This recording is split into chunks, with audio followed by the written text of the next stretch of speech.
Thank you. Welcome back to the school committee meeting Wednesday, March 20th. We were having some audio issues, so hopefully those have been resolved. So I'm going to take things slightly out of order. After we do our Section A, our approval of minutes, correspondence, and warrants, I'm going to just pull up two of our high school students who are here, just so we can get them home so they don't have to. I'm sure they've got a lot of homework.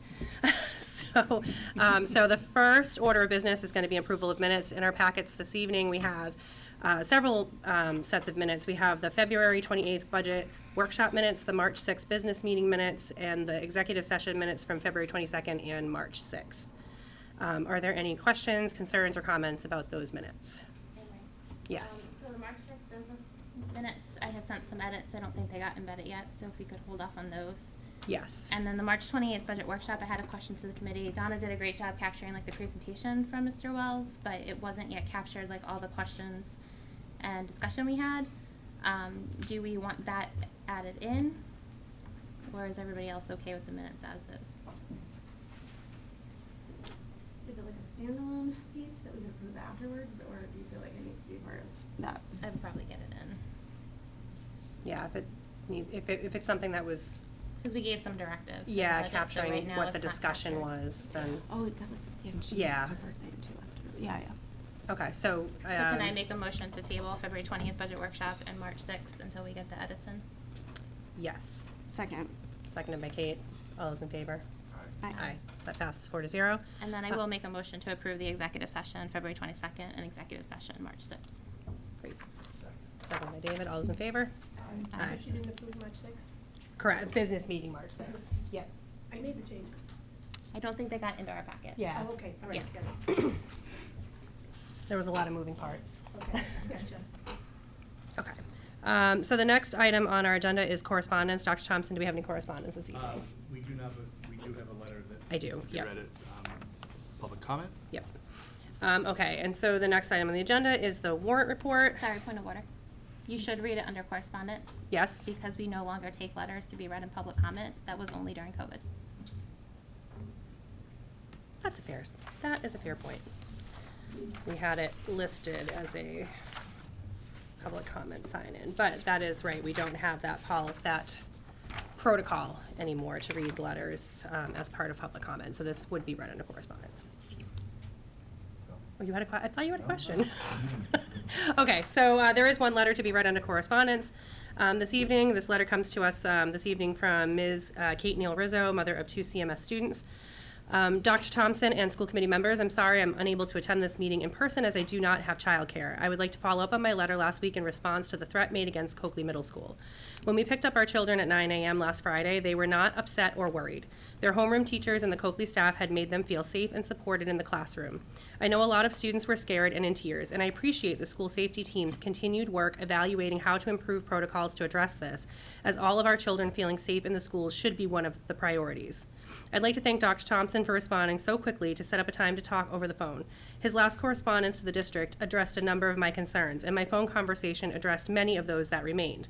Dr. Thompson took down my questions or concerns he was unable to answer, such as improving communications with the bus drivers, and said that he would bring them to the committee as they continue to evaluate and improve protocols for future responses. I would love to see the district add cell phone, social media, digital literacy, and safety education into the health curriculum as you adopt Mr. Quigley's recommended health curriculum refresh plan.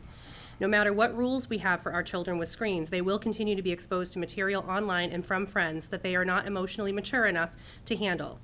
Introducing digital literacy and safety would help students make better choices in interacting with this media and understanding how it can not only affect their mental health, but also, depending on choices made, stay with them for life. Friday, March 8th was a traumatic day for a lot of students and parents, and as we move forward, I am comforted to see the focus of NPS and NPD continues to be on keeping students safe and getting these children who need it help. Thank you again for all you do for the district and our community. Kate Neal Rizzo, mother of 2 CMS students. Okay. So now moving on to our next item on the agenda is the warrant report. So this week, I signed warrants in the amounts of $1,899,280.12, $13,957.58, $10,391.90, $4,452.20, $751,006.59, $8,683.32, $34,664.80, $5,468.22, $5,926.94, $10,588.36, $6,888.99, $25,796.78, and $44,229.68 for a grand total of $2,821,335.48. Are there any questions on the warrant report this evening? Great. So moving on to our next item, like I said, I'm going to take things just slightly out of order. So the next item would be appearances by Ms. Heather Begg and Ms. Hannah Adelaide. Am I not supposed to say their names yet? No, well, Okay. they obviously know they're getting awards because Okay. they showed up. Okay, Yes. if we can, if you We're guys gonna, would like to. Yeah, if you both want to come up here first, and I will start with Hannah. So, Hannah's on the right, everybody. So Hannah is the recipient of the New England School Development Council Award, NESDEC Award. This is presented to a high school senior who has consistently pursued high level of academic effort and who has also served as a positive role model for the student body. Recipients of this award exemplify admirable character and accomplishments. So of course we have a bio to further embarrass both of you. And this is from Ms. Regan, who wrote the bio. Hannah is easily one of the best and brightest students who has passed through the doors of Norwood High School. She possesses passion for learning. She simply lights up when she talks about discovering a love for science courses in middle school, a love which has not waned. She seeks social justice and equity for all and recognizes when individuals and systems fall short of achieving it and finds remedies and interventions. Hannah pushes herself in a myriad of academic arenas, yet knows her limits and can find balance. At the beginning of her sophomore year, Hannah joined AWALD, A World of Difference. Here, Hannah worked with other leaders in the school to learn how to promote diversity and the importance of recognizing everyone's identities. She presents lessons to ninth graders in a series of classroom activities throughout the year. By chance, I had the opportunity to supervise a session that Hannah led. Not only did she convey the salient topics, but she did so in a manner that garnered the attention of ninth graders. Not an easy task, Hannah. And made them recognize the importance of the topic and why it was important for Norwood High School and the greater community. Hannah Adelaide is both a change maker and a serious student. She makes a difference on our campus, both with individuals and with the greater student body.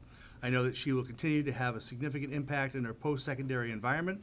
She derives pure joy from studying the hard sciences and thinking of a future in medicine that benefits those in need, and would love to have the chance to have that as her focus. And then when Hannah might appear serious, she shares that she, like so many others, is a diehard Taylor Swift fan and has no problem weathering her concert in an epic rainstorm. And in her free time, she crochets gifts for her friends. Hannah is simply outstanding. Congratulations, Hannah. All right.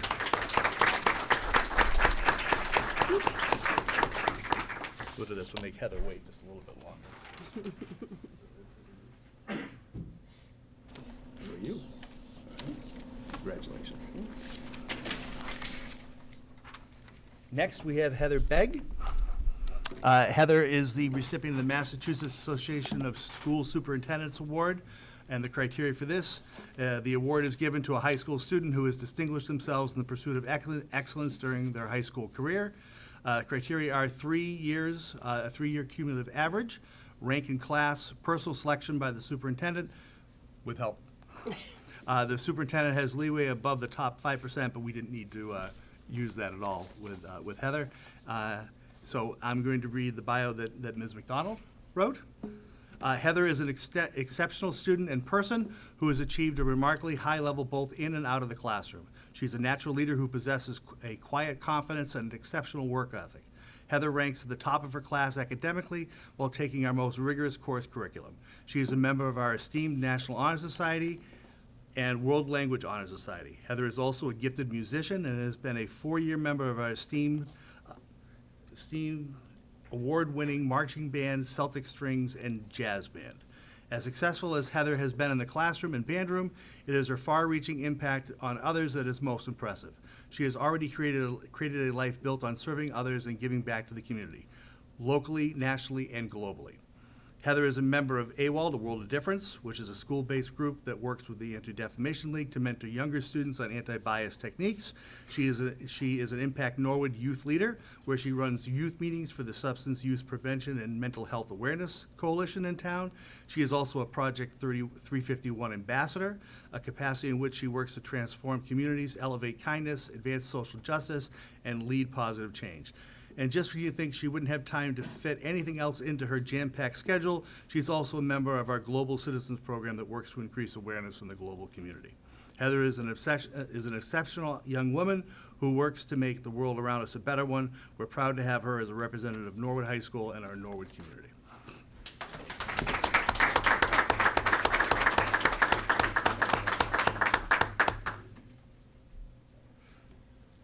Congratulations. Congratulations. Thank you very much for You guys coming. And Go back and, thank you.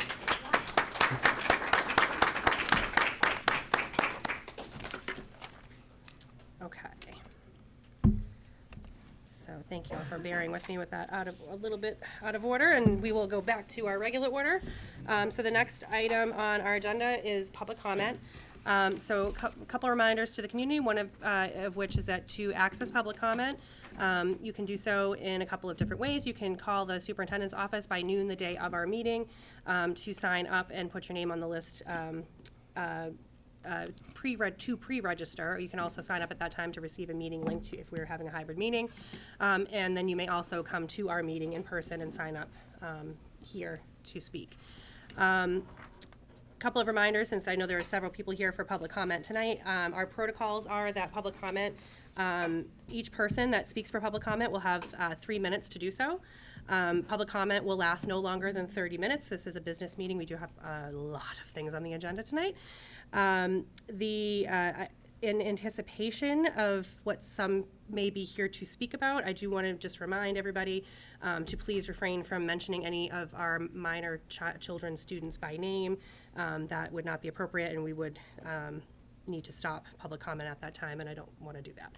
And I don't, not to say that anyone plans to do that. I just want to remind, and especially where we are televised, that is something that would be broadcast and not be in accordance with a lot of laws and privacy reasons. Okay, so I'll shut up now. So we do have one pre-registration for public comment this evening. So the first person pre-registered is Ms. Keisha Desir. Yep, come on up, and then I'm just gonna set up my Do you want me to? timer. You wanna do it? Sure. So I should say, at 7:17, I declare public comment open.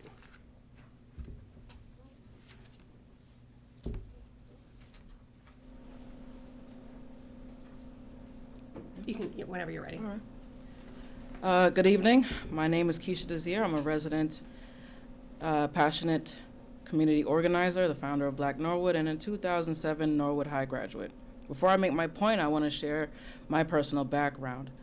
Who you see today is a product of a parent working together with the school to ensure my success and safety. I, like most teenagers, was no stranger to getting in trouble at school. I certainly wasn't threatening to shoot up my school. Nonetheless, I had my fair share of detentions and suspensions. And if you attended Norwood High between 03 and 07, you knew eventually that Mrs. Kathy Shakoya was going to find you. Your parents would get a phone call and you would have detention for eternity. The current policies aren't working. Students and teachers continue to suffer, so what's next? We're sad, we're angry, we're frustrated, we're scared. Students' sense of safety on campus has been shaken. Parents sending their kids off to school in fear is never okay.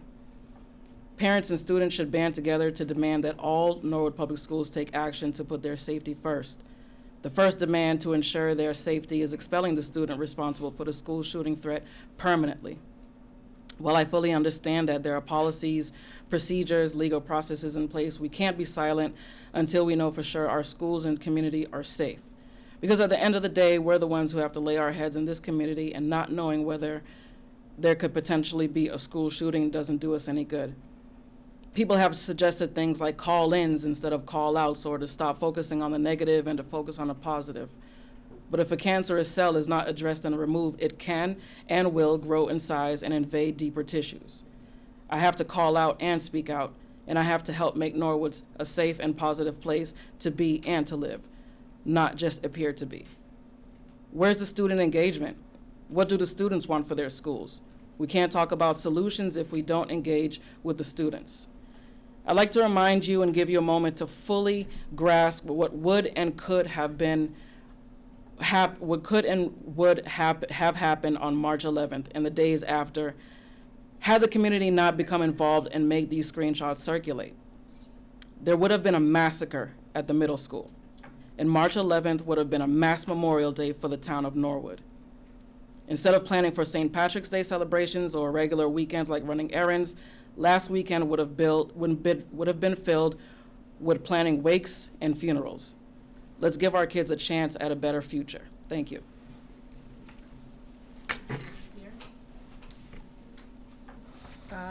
Next on our registration list is Ms. Kim Maloof.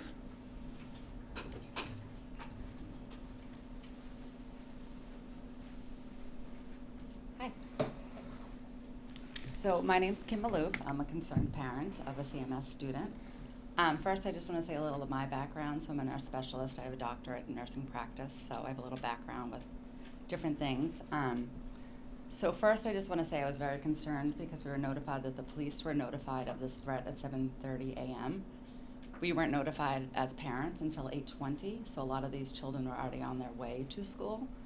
I'm not really sure why we weren't notified prior to the school starting, because that would have actually calmed down the parents, the students, and it would have decreased anxiety, and then we as parents could have decided how we were going to maintain safety for our students. Our children, sorry. You know, and then the first warning we got is just CMS are aware of a threat, police on site. Didn't help with the anxiety for the students, it didn't help with the parents. I saw what the text messages said, so I knew ahead of time. I know my own child has a lot of issues with anxiety, so I chose not to send my daughter to school. And I don't think a lot of parents got that opportunity because they weren't notified till 8:20. And it wasn't until 9 a.m. that we were notified that there was no credible evidence of a threat. And I just have to say, you know, I watched Chief Brooks speak. I've watched, you know, different things. I got all of the messages and everything. And just because this text originated out of state, we don't know if it's actually credible. And it wasn't, in my opinion, you know, I don't think a comprehensive threat assessment was made. There wasn't any checks for firearms in the school. You know, the children were very anxious and different things, and I understand it was a mass hysteria with parents coming, but this could have all been prevented if the parents were notified before school starting, especially if the police knew at 7:30 a.m. And knowing that it was a middle school student here, we don't know about their medical illnesses, we don't know their background, we actually don't know if they're a threat to others. I know that Chief Brooks mentioned that, you know, it wasn't a credible threat, but we actually don't know that because we weren't there, we weren't meeting with this, no one assessed this person, this child. They could have been disorganized in their thinking, been out of touch reality, hostile, lack of constraints, there's many things. Being a nurse specialist and just, you know, I know that the children out there are not getting the resources and the mental help that they need. So, you know, we didn't know as parents what exactly was going on. We didn't know where this was coming from. We didn't know if it was a group of people. We had no idea. So just the unknown, and just like the first one just saying there's no credible evidence of a threat, actually didn't notify us of anything. You know, I just have to say, like, as parents, we should decide what compromises our children's safety. You know, as a parent myself, I was able to stop my daughter from going into the school, and that should be my decision, and it should have been all the parents' decision, especially if the Norwood police knew about this at 7:30 in the morning. This could have been something, you know, and then I watched the different things, and, you know, it was talking about, like, all of the disorganization, all the parents urgently coming here, like, that all could have been prevented if we were notified before school started. I feel like, That was 3 minutes. okay, Thank you. thanks. Okay, so next on our sign-in sheet is Miss Amanda Rafi.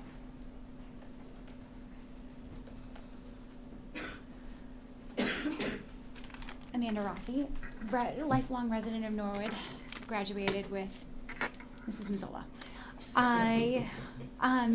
Almost all of my points were already taken by Ms. DeShare and Ms. Malouf, so I will not belabor anything. I will say that I 100% think that more communication, more transparency needs to come from this. This was a learning opportunity. Unfortunately, it wasn't handled the way I would have, but when I look at it, how could any of us have handled this the way it all played out with 5 minutes to spare before school? So I would also like to say, I think 2 other people already said, I hope this child gets the help they need, but I also hope they never return to Norwood Public Schools. So lastly, I was one of the parents who took my child off of the school bus, so I would like to say that the school bus drivers should not be reprimanded. There was no way I was going to let this man drive away with my children, so I just would like to say that I hope that the school bus drivers are not reprimanded in any way, because it could not have been avoided. Thank you all. Thank you, Ms. Rafi. And then lastly, on our sign-in sheet, we have Ms. Denisha Crawley. Hello, everyone. So I would like to speak as a concerned parent. I have 2 children that are graduates of Norwood Public High School, and I have 1 child who is still in the high school. Well, while everyone's talking about the event that took place last week, I want to open a broader spectrum of safety, period, in the town, in both the middle school and the high school. There are things that are happening that I have spoken directly to the Norwood Police Department about and the faculty at the school that are being not looked at as serious encounters. There are adults that may or may not live in this town preying on our youth.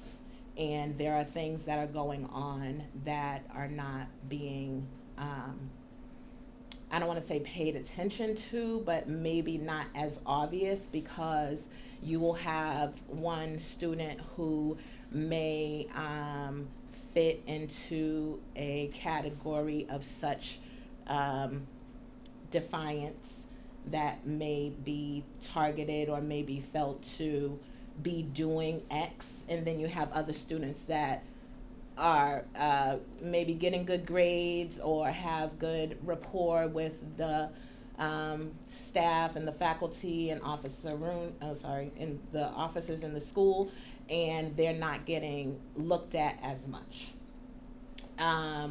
These things have to do with, like Ms. DeSere said, if you, like we all know, one bad apple spoils a bunch, but if you have an apple that no one is aware of, then you don't know that it's going on.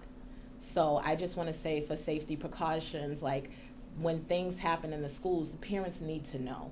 There was something that happened at the high school that I only found out because of my relationship that I have with the youth in this community. And I care about them very much, and I want them all to succeed, not only my children, but I know that there's a pattern that goes along with the dimming of the light. I was almost brought to tears in seeing the young women that came up that got their awards, because I have a child that, before I moved to this town 9 years ago, exceeded every single level of academics you can think of, and was a dual student to the Boston Conservatory since 10th grade, was on honor orchestra, she's brilliant. And I saw her light dimming with every single year in this school system. And it started with her first receiving 10 points off of a test that she took in the 7th grade because her teacher decided that she shouldn't have the highest grade level. Not knowing that a peer of hers who got the highest grade level, who also did her test in Penn, was my daughter's friend. So I'm just saying we need to open our eyes and we need to pay attention to all of the children and what's going on with them inside of the school and in our community. And when they are dismissed at the end of the day, just like they can get in trouble before they get home and it's still the school's responsibility to penalize them, it needs to be the school's responsibility to make sure that they're not getting into some who knows whose car to do criminal activity before they reach their home. Thank you. At this time, that is everybody who has signed up, but I will check, does anybody else wish to speak for public comment this evening that is in attendance? Yes, please come on up and let us know who you are. I'm a celebrity, saw me on the news. No, I'm Lindsay McLaughlin. Hi, everyone. I have a child in the elementary school, so it hits a little bit different for me than some of these middle school parents. I think everyone can agree that we couldn't prepare for this. I don't think anyone can prepare for it, but now that we have had our eyes open to it, now it's time that we sit down and we really all come together and address what could have been done differently that day, and I think that's on our school side, but also our parent side and our student side. I feel like everybody should have an input on their safety throughout the day. I also think communication lacked, but you guys have to assess the threat and you have to let the parents know. But our elementary kids were already in school. Our elementary kids were playing on the playground while the middle school was being rushed with police officers. So my concern is if the middle school really wasn't the target, we protected the middle school and we left all of these elementary schools sitting ducks. Everybody was pulled from it. I don't know if you guys have kids in the school system, if your kids have graduated, but no, we can't predict if today is going to be a school shooting or a bomb threat, because that was famous in my day. But if it was serious, and who are we to say something's serious or not, because somebody sitting in this room right now could have a mental breakdown. But you left our kids unprotected. Over and over again, I will say it, the protocols in place are not working, and something has to be done. And emails or reposting what the police are saying, it's not helping, and it's not assuring parents, and it's definitely not assuring the kids. We could have lost our children. Plain and simple. We could have lost our children. And it doesn't seem like school officials are sympathizing with us. This is the first open forum we've had to even speak on what we experience as parents in the community. And it's been, what, a week and a half, 2 weeks? I don't think that's acceptable. If you had kids in the school system, I would think you'd want it addressed immediately like we did. We shouldn't have to go to the news. We shouldn't have to harass officials who have other things going on. We should have had something from you guys immediately letting us know you're working on it, letting us know the protocols in place were not handled correctly. Something outside of, oh, well, it was mass hysteria. We didn't know what to do. Not acceptable.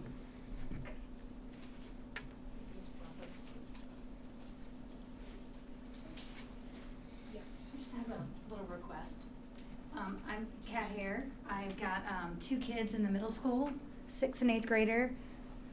My only request is that, while I'm glad that my 8th grader is able to have his cell phone on him, my only request in all this was that the only thing that got me a little nervous, I wasn't really freaked out by the whole thing because I trusted the police and what the school had in place. My only trepidation in all this was that I was not able to get in touch with my 6th grader because her phone was in the locker, which I completely respect the policy, but it made me nervous, the fact that I wasn't able to get in touch with my daughter in a time like this.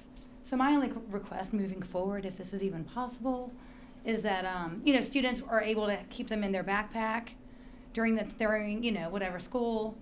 Obviously, I know there's policies, but it would be nice in cases like this to at least have contact with my other child who was in a younger grade. Thank you. Does anybody else wish to speak for public comment this evening? Okay. Seeing none, at 7:33, I will declare public comment closed. Okay, so moving on to our next item on the business agenda is another appearance. Ms. Semino is here this evening to speak to us about some special education requests.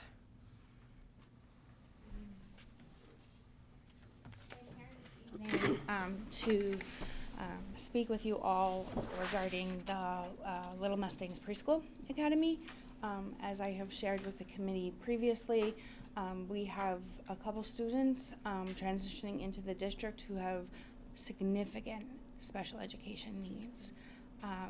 And we are requesting this evening that we be supported in opening a intensive preschool classroom that will be staffed by a special education teacher, an LPN, and a paraprofessional in order to meet these students' needs to not have to place them out of district.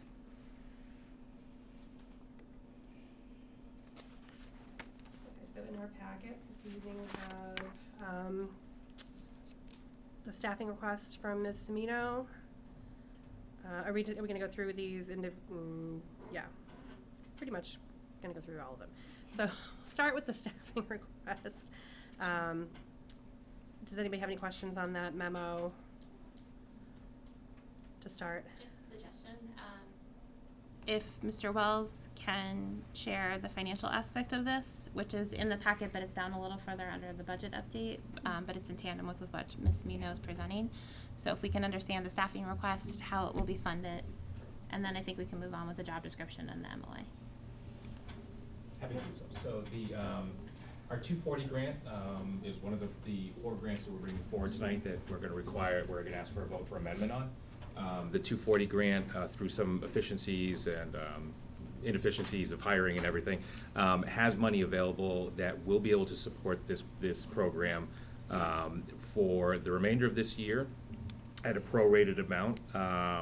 It definitely fits within the grant, and next year the amount is around about $145,000 for the positions, probably close to $150,000 once we talk about advancing people on steps. And the grant will be able to support that as well. It is definitely, we have that money available on the grant, so we can support it. We would like to, I would advise to try and get it into the budget for FY26.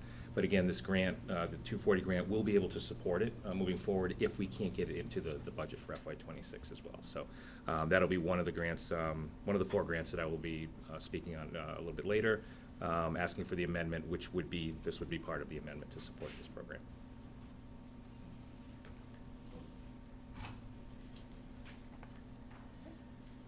Any other comments or concerns, discussion on that piece, budget-wise? Do you want to just explain for people, outplacement cost versus like? Sure. So in considering meeting the student needs in district, we did a in-district, out-of-district pros and cons. And it is anticipated that each of these students would cost around $128,919, given other tuitions we have with like students. So that times 3 is a significant amount. And again, just for people at home to clarify, it's that, if you can't meet the needs, you still have to. The school district is responsible. You then go to a third party, a contractor, so that cost is incredibly expensive, and that is not unique to Norwood, those costs. So just as we talk about like opening a new classroom and that, it sounds really expensive, but actually because you're keeping students in district and you're,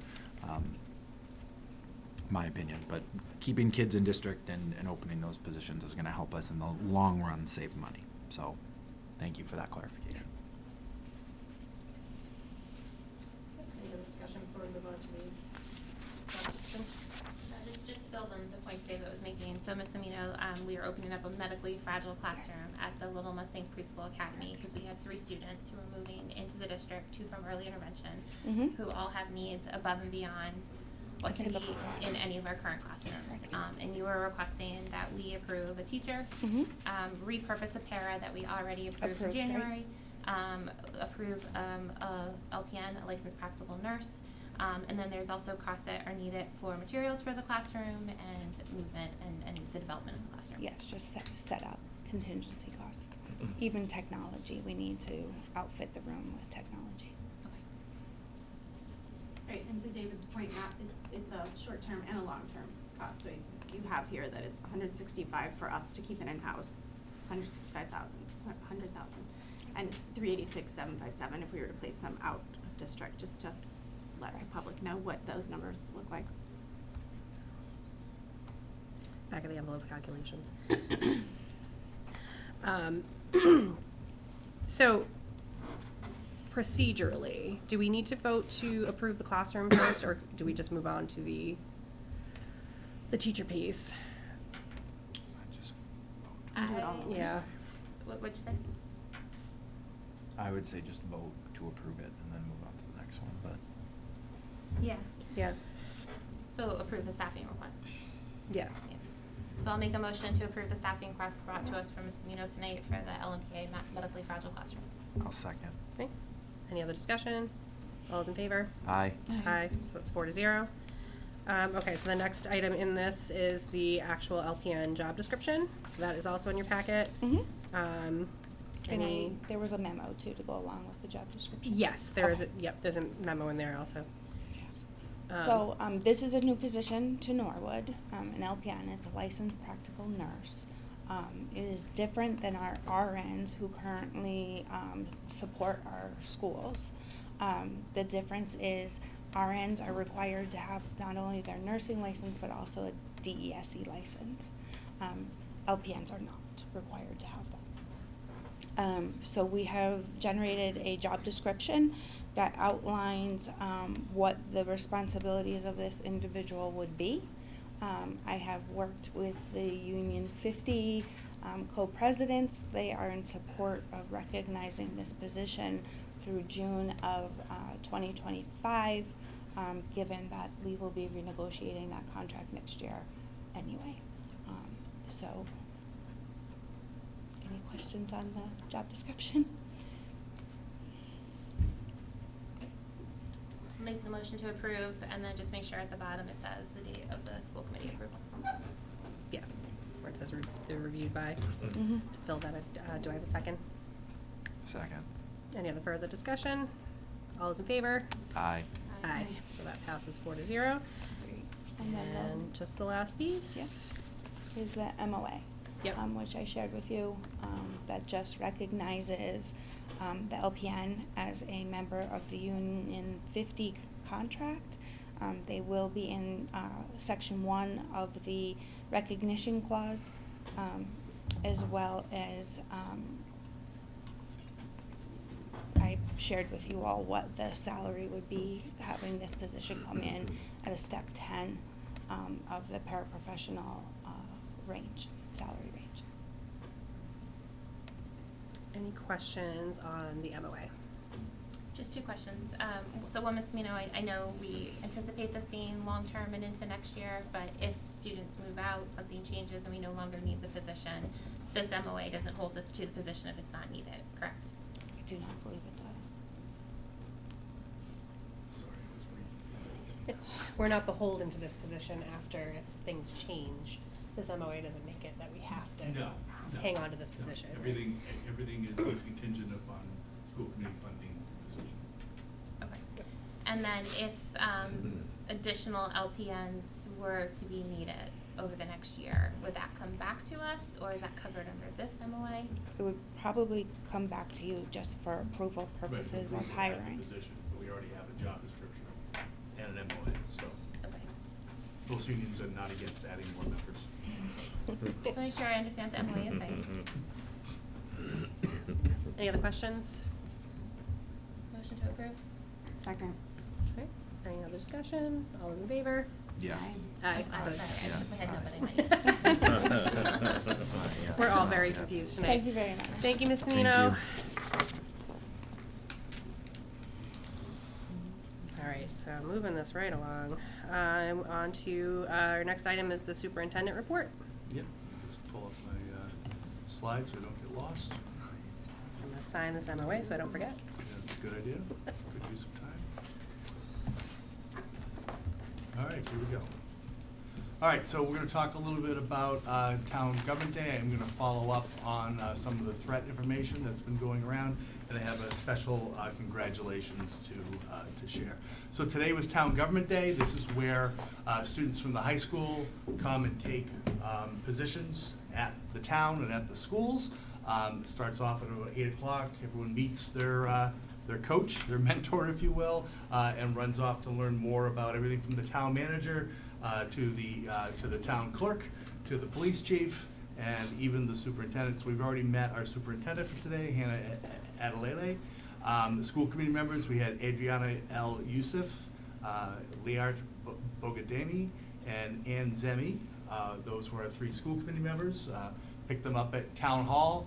We went to the Oldham, visited some classrooms. We had a little bit of a reunion because Adriana went to the Oldham, so she got a hug from her 2nd grade teacher, which was kind of neat to see. From there, we came up here. We bothered all the central office people, visited the business office, made Mr. Wells do a song and dance, make sure they could do all the accounting before they left. Student services, Mrs. Semino. They're hired.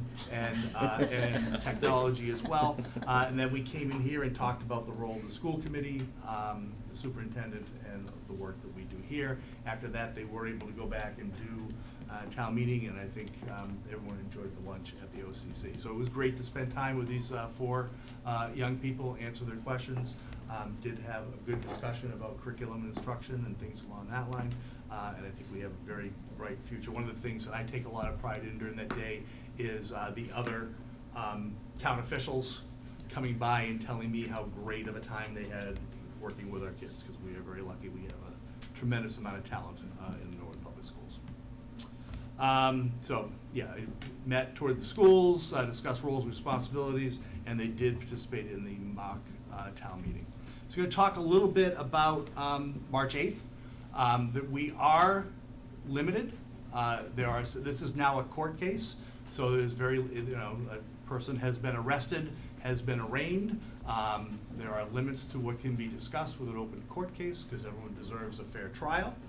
The other thing is that we are beholden to the Federal Education Right to Privacy Act. We cannot talk about other people's children, their discipline, and what have you. Those are limits to what legally can be said. I did send a detailed, I think it was 2.5-page letter home to families on is it Monday or Tuesday, the 12th, right after we kind of settled back in. Our priority on Monday was to settle back in. From that, I did receive some feedback from parents and took notes. I think it's important that parents know that after every incident, we do a review to see what could be done better. We are looking at notifications. We are looking at buses and what happened there. I think it's important to note that the school was not in lockdown. It was not considered an imminent threat at any point in time. When the police learned about this, they sent 8 to 10 officers to CMS. They sent other officers to homes, and they sent other officers to schools. If this was an actual emergency, no one would have gotten within the confines of the school. So the one thing that I do want people to do is to go to the webpage. Under district, there is a tab for safety and security, and it goes through the threat protocols. It's important to note that we have had probably over 40 threats of various degrees here at the Norwood Public Schools in the last 3 years. The protocols that the Norwood Police use and we use are from the FBI and the Secret Service. Our safety protocols, the process that we use, we got a grant about 4 years ago to totally redo them. They are still considered state of the art. The Chiefs Association here in Massachusetts put out some recommendations for school protocols. We already had every single one of those recommendations in our protocols. We do not spend a lot of time talking about what we do and how we do it, because if there was somebody hell-bent on doing some sort of attack, they would know our process. So we are in the middle of an incident review process. We've identified things that we could have done better. I think it's important to realize that this threat assessment was different than the other 39 simply because of the viral nature of the message that went out. Our normal process in our threat protocol is to do the investigation, go through, and then tell everybody about the threat that it's been. But by the time we realized that it had been going viral, it was probably a little bit too late. But we are in that review process, and we're looking for critical improvement. We hope to be finishing that up probably before or this first or second week of April. Discipline, there's been a lot of things out there about discipline. I did already mention FERPA. So if you're curious about discipline, I would point you to the school handbook, and I would point you to Mass General Law, Chapter 71, Section 37, Section 37H and a half. That outlines what can be done. I think it's important for people to realize that we do not allow students in the Norwood schools who are not safe to be in the Norwood schools. And that's pretty much all I have to say on that. We have never done that, and I'm not going to start. And lastly, I will remind people that this is somebody's child and that this child is 12 years old. And then lastly, I do want to end on a high note. They just came out with with the 2024 MIAA Boston Bruins Sportsmanship Award, and we're very proud of Norwood's Molly Roach, who is the Tri-Valley League representative, and I believe she is, Mr. Galligan left, but I believe either tonight or tomorrow night, she's going to be on the ice at the Garden getting her award. So congratulations, Molly. And that's my superintendent's report. Any questions, comments on the report? Yes, Teresa. Thanks, Amber. Don't have anything scripted, so just bear with me because I usually script what I want to say.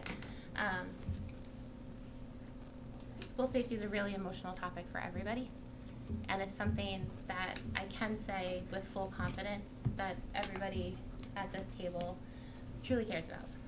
And I am a mom of a Coakley kid who got all those messages, who lived that day right along all of you, and my mom heart is right where all of yours are. And I'm also a school committee member, right? It's not always easy being both a parent and a school committee member in a district at the same time, and I've been doing it for 7 years. Some of the things that people are asking us to do as school committee members is not under our authority. Kind of wish it was, but it's not. Discipline, not under our authority. The initial communication coming from Dr. Frazek, Dr. Thompson, and Chief Brooks is how that should have happened. But where we do have authority and where I do think the school committee is taking accountability and responsibility is in the aftermath of assessing, along with our administration team, what worked, what didn't, what did we learn, what changes. And that has begun. We did have an executive session on Monday with the police and with our admin team looking at our school emergency operations protocol. Now that's a document we can't publicly release because then we don't keep kids safe. But it is a policy document. It is something the school committee has approved before and in tandem with our admin team is looking at again. So I can say, and I think my colleagues would agree, that we are taking that seriously. We have already put into place the review process, and we are taking responsibility for that piece. I heard today, I was taking notes as each of you talked, and I appreciate the people who've been reaching out in email and today. There's improvement for policy. There's improvement for communication. That does come under the authority of the school committee. So if people have further things around policy, budget, resources, legislative advocacy, communication, that's where we can come in. And I just wanted to kind of explain a little bit more what is a school committee role and what is not. And also just say that I get it. I get it. I just wanted to say thank you for the people that spoke and came here. I am an administrator in another district, and we have had, in the time that I've been there, many threats made, and there is a process, and I will say that Norwood is following that process. The other thing, so 37H is all of disciplinary law, so I live in that in my role. So 37H, 37H and 3/4, 37H and a half are the three. If you Google them, that will come up and you're able to read them. I also want, because I think this relates a little bit to Brockton as well, and some of the issues there, you know, I think there's been a focus on behavior, discipline, all of these things. I recognize coming out of COVID, this was a thing, but what you should pay attention to is in November of 2022, the state legislature, in a bill that was aimed at mental health, hid what is called Chapter 222. And I just want to be clear that that has taken away the ability of administrators to suspend and expel kids. So your concerns are warranted. I love that you're coming and using those resources, but I think that's also something at the state level that you need to talk to state level reps. You need to, if you are active in this, that's where some of this leverage needs to go. That law change was such a surprise that the Department of Elementary and Secondary Education didn't have guidance on it for 4 months. So it's significant. And again, I say that not to choose sides or anything, but just if in the spirit of educating yourself, one thing the Commonwealth does very well is all of these laws are out there for you to read. So if you Google those, take a look, Chapter 37H, 37H and a half, 37H and 3/4, and the new one is Chapter 222 as well. So. And then finally, I would just add on to that if anybody would like to get involved in legislative advocacy, that there is currently an expansion of 222. Is that what it's good? Or is it getting a new number? Probably going to get a new number. Trying to make its way through the Massachusetts House. That would further restrict the ability of administrations to enact disciplines. So if anybody wants to contact your representatives, please feel free. That is definitely something we would advocate for, paying attention to what is making its way into law before it becomes a surprise law. Yeah, and just on that, Emery, it's, to be clear, the intentions of those laws aren't the problem. It's the unfunded mandate aspect of them, that they are put out there with no resources and no money behind them to help districts actually help kids with those mental health needs, which is supposed to address. So it changes quick without people being consulted, to David's point, and then it changes without any budget changes. So it's good luck with, and as if districts aren't already having budget challenges. And just to your report, Dr. Thompson, thanks for putting that together. I know it's a nearly impossible situation with what you can say and what you can't say, and how people feel dissatisfied because of the emotion attached to all this. I want to echo what Teresa said as well. There's nobody on this board who doesn't either have kids in the school or have people that work in the school or work in a school. So we absolutely were with everyone on that day feeling those things. My kids are both in elementary. I have friends who were getting the messages, seeing the messages that have CMS students. I empathize with what happens there emotionally. I absolutely would have been there to get my kid off the bus or to pick my kid up, having seen what that is. Even if you are logically being told by a police department you trust, because we're lucky enough to have a police department we can trust in this town, we see things happen. We live in this culture and in a society where it's just, it's where tragedies happen, and obviously as parents we're going to do what our instincts tell us to do. In the aftermath, we do rely on people to talk things out, learn from the lessons, and see what we could have done better. One of the things that I learned from sort of the debriefing that we had as a school committee, because just to say that we were waiting and letting the professionals do their job before we commented, because we didn't want to interfere in the situation, but also there was a lot going on. So we were asking for more communications, and as they were, I think we got them as we could at that time. Hindsight's always 20/20. I think I just wanted to emphasize that the viral nature, again, of this was extremely tricky to deal with. So you had people working on it, but you had messages being virally passed around by kids and parents in the community. So that was really tricky to know.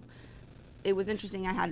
This is all I'll say, I'm sorry. I had one friend who has a military background who had a really interesting perspective for me, that they were comforted when they went to the school and saw the police officers in the manner that they were, because they had a better familiarity with the fact that, like, if something would have been going down, it wouldn't have gone that way. Like, we wouldn't have been able to approach the school in that way. There would have been a lockdown. So that's all hindsight, and I understand. Again, I want to say it doesn't help when we're in it and we're emotional and our kids are in that building.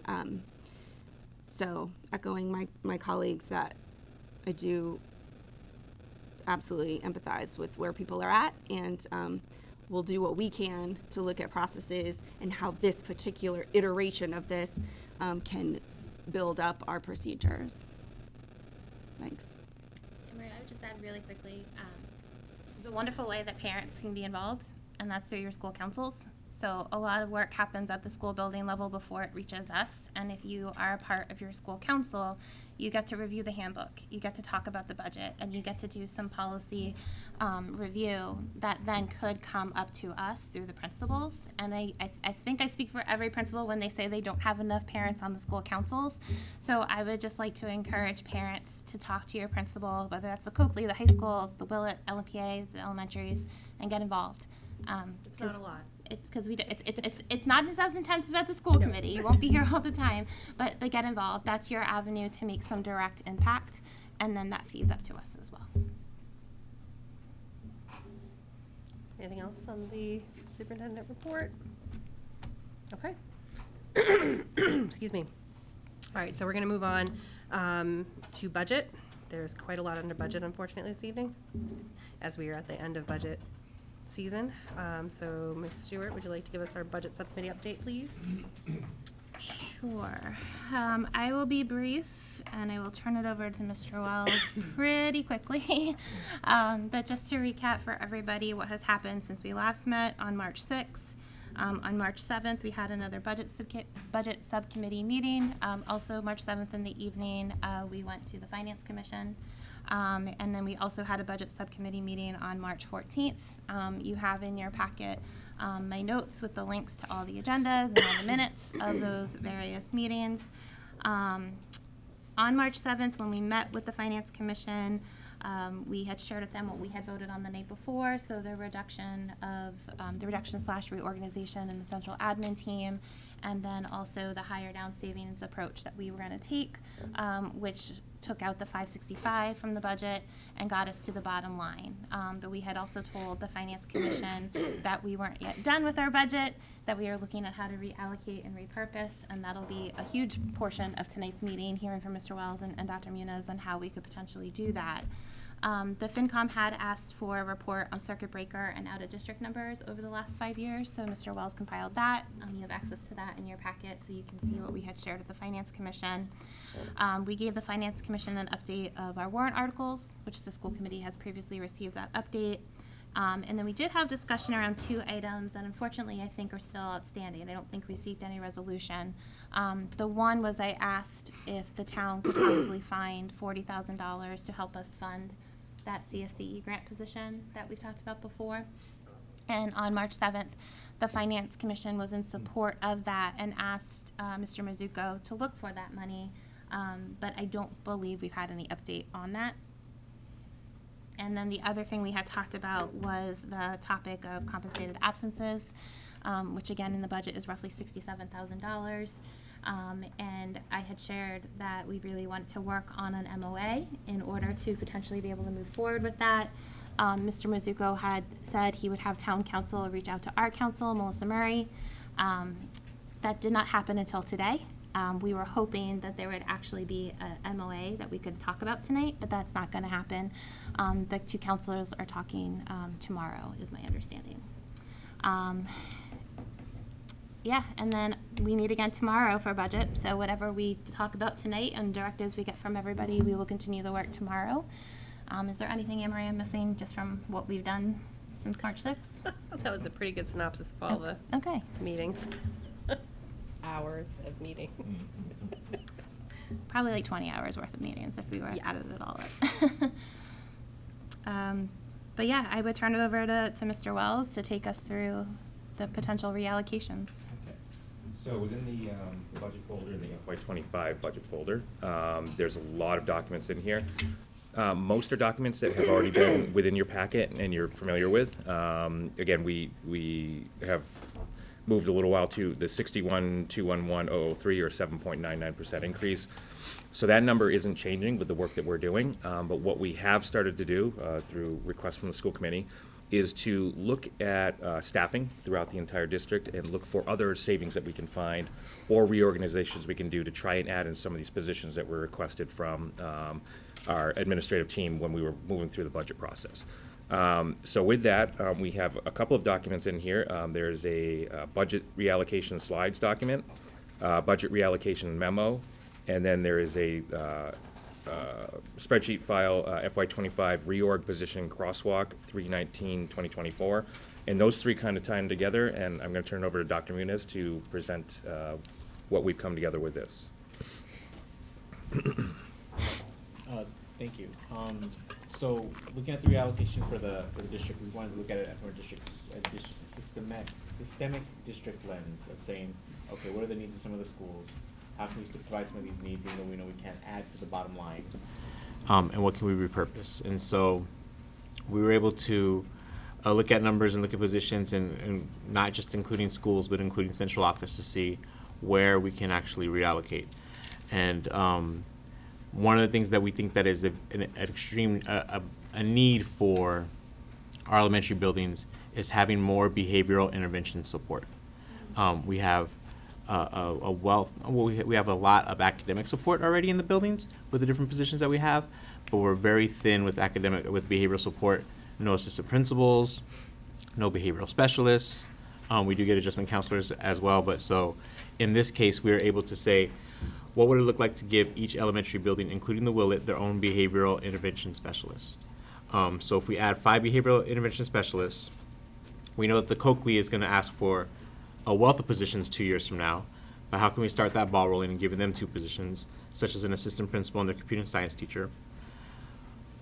Also, we know that the principals in the elementary schools have been asking for more specialists to add to their schools, so that way we can have a better special schedule. So adding another PE teacher would definitely enhance the ability to not only implement the new curriculum that's being piloted next year with health and wellness, but also hopefully create more common planning time for teachers throughout the day, because they can have specials at the same time in their grade levels.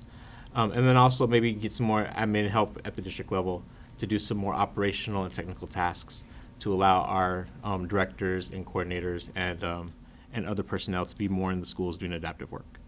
To get all that, we had to reorganize our central office in the academics department, which is what I lead, and then also Ms. Tamino in the special education department. We know that we couldn't just do it from the bottom line of our budget, but we also looked at Title I funds to see what we can do from Title I funds, maybe to adjust and reorganize our money there. And then we were presented with an opportunity from Ms. Bourgeois on an English language education pilot that can happen at the kindergarten level, because DESE just shared a webinar with us about a month and a half ago, letting us know what the expectations are for pre-K and kindergarten ELL supports. So what would that mean for reductions specifically? That would mean that we would look at our Title I teachers and reduce the number of Title I teachers that we currently have. This is not all of our Title I teachers, but this is a number of them. And we would repurpose those positions with behavioral intervention specialists. We would reduce our elementary curriculum coordinators from 3 curriculum coordinators to 2. And with the 2 curriculum coordinators, I would work with the union to discuss what that job description would look like, because now we know that we have 2 people doing the job of what was 3. We would also look at reducing 2 BCBAs from the district. Ms. Amino and I spoke, and if the behavioral intervention specialists are going to do some of the work that our BCBAs are currently doing, then she was confident that we would not need as many BCBAs as we currently have. And then with our pilot in our English language education at the Willett, we would actually pilot 2 of those teachers having their own classrooms per DESE guidance of saying this is best practices for kindergartners in the ELE program. Mr. Wells, do you want to go over numbers? Sure. So if you look at the FY25 reorg positions crosswalk file, 3/19/2024, we have two sections here because we're dealing with two different funding sources as we're looking at all of these numbers. Top section is general fund appropriation, and the lower section is the title grants. So just going line by line as we work down through, the ELL pilot program would reduce 2 positions within Willett by taking the ELLs who are going into classroom positions, and the vacated retirement positions would then be the reduction of 2 FTEs. That money would be utilized to hire 2 behavior specialists. The account line to be determined. I don't think we have an account line that actually fits into, so we may have to create that line. The reduction of the coordinator, one coordinator, 1.0, is about $113,000. We're setting the salary for the Coakley assistant principal at about $115,000. Again, that's just right around a step 3, I think we just looked at within the Unit B contract. The Coakley computer science teacher set at $65,000. The elementary PE teacher set at $65,000. And then the reduction of the 2 BCBAs, $211,000. And then the addition of the .6 administrative assistant at $39,000. Again, with that administrative assistant, all of these positions are falling within the 2000 series, which is instructional cost under the DESE function codes. That one for the administrative assistant, I recorded it as a 1210. Again, we think that that's going to be supporting Jill Driscoll, positions that are more instructional based, but I just needed a placeholder to put it into, and I figured I would put it there. It's just it was an easy one to be able to recognize and get the line in there. And then for the title grants, we're looking at the reduction of the 4 Title I teachers and the addition of the behavior specialists, 3 behavior specialists on that grant with the same money for the 2. I just want to say that if we had the opportunity to keep everybody and just add, that's exactly what we would do. Yeah. I find value in each and every one of these positions. However, we got to look to be as efficient as possible with numbers, and I feel like with the lack of behavioral support we have in our elementary buildings and the Coakley opening up a new building in 2 years, that this would be the best option that we have with what we're dealt with, to say, what can we do to make sure that Dr. Frazek has an assistant principal ready, especially because we're talking about the safety of schools right now. We know that not all 7th and 8th graders can take computer science currently at the moment. It's very hard to do that. And so with the 5th grade and 6th grade coming up, how do we prepare for that? The elementary schools getting additional specialists, as such as a PE teacher, not only will give health and wellness curriculum, which contributes to safety, but also can create more common planning time among teachers in the grade levels, because right now they maybe get 1 common planning time a week versus many. And then, you know, the behavioral support that our students need, where right now we would have a behavioral interventionist running from school to school trying to help and support that. Well, now they would actually have a chance to build relationships with students, build relationships with teachers, and create a system that's effective with this, in conjunction with the school leader, to make sure that we are having a more safe environment for our students and staff. So the net change, when we kind of sum all of this up together, is a reduction of 0.4 FTE and a savings of $40,974. That's not really a savings we can move to the bottom line, because since we are have a number of positions that are getting RIFed under this plan, there could be unemployment costs, and generally speaking, just running some rough numbers of what that could cost us. When you RIF, they're able to start collecting the next day after their school year is done. So they will be able to collect through the summertime, and it is an employee's market, so you know there's a good possibility they get hired somewhere. But we will most likely be on the hook for unemployment through the summer, which is going to be about $46,000.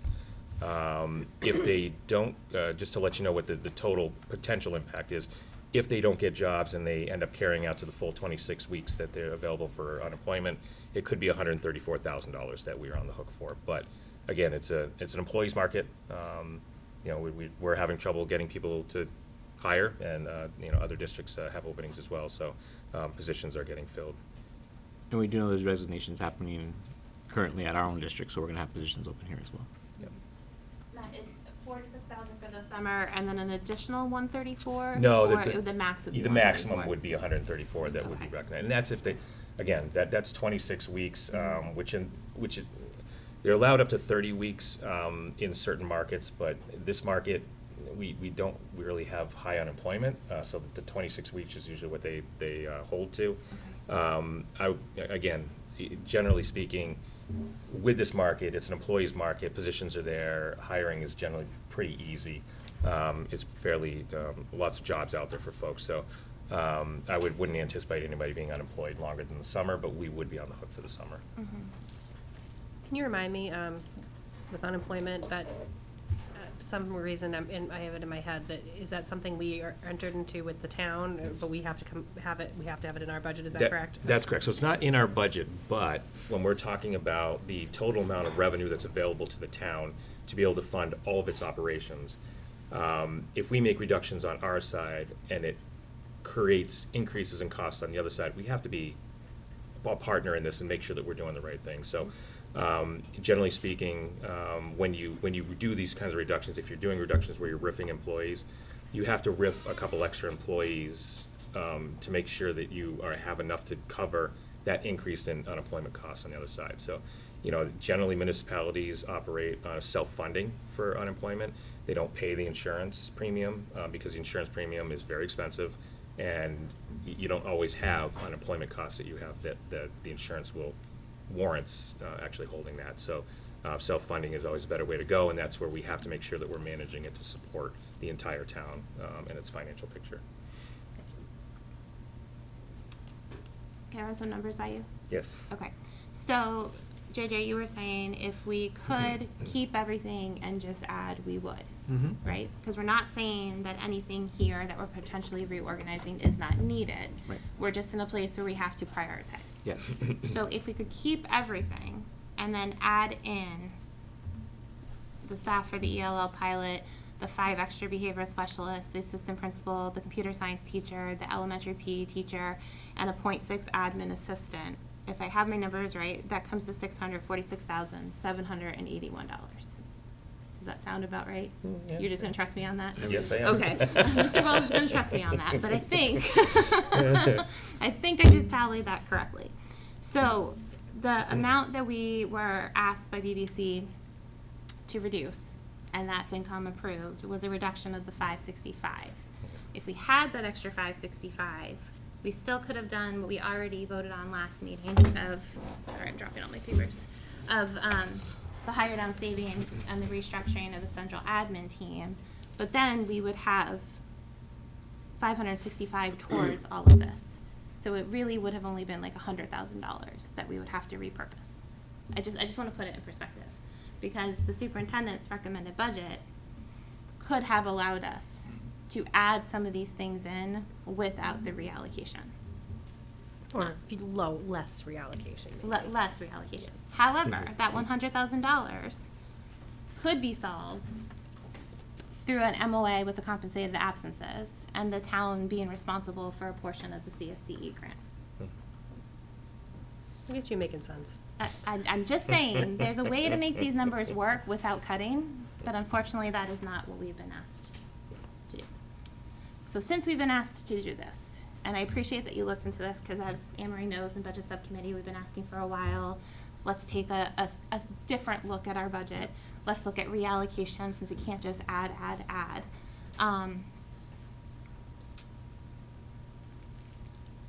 As you said, the assistant principal at the Coakley, very much need it. It's one of the 17.8 FTEs on Margot's list to get into FY26. With the safety concerns going on, that makes sense. The computer teacher is something that Margot has been asking for about 3 years. We did used to teach computer classes to 6th graders. That stopped a while ago, and now 6th graders do not get it. And as you had mentioned, Dr. Muniz, some 7th and 8th graders can't even get into it. And those classes are quite high. I think there's like 28, 29. It's an amazing class. It's an amazing class. And Mrs. Serratis is amazing. We've seen her before. She's Project Lead the Way, a lot of accolades. So it makes sense to me why those are in there. The behavioral specialist is something that when we created that job description a year ago, the elementary team had said we wish we could have one per school, not just one per district. So I understand why that is in there. I do have some questions around how that would work in tandem with the BCBA, and I know you said there's a job description Yep. change potentially coming, discussions with the union. Yep. I do wonder if that changes the intent of the behavioral specialist, because the current job description is focused on like social workers, and social workers have a different license and ability and skill set than BCBAs. So if we could just talk about that a little bit. Yeah, so with the BCBA's, and Mrs. Mino can feel free to come up here and speak if you need to.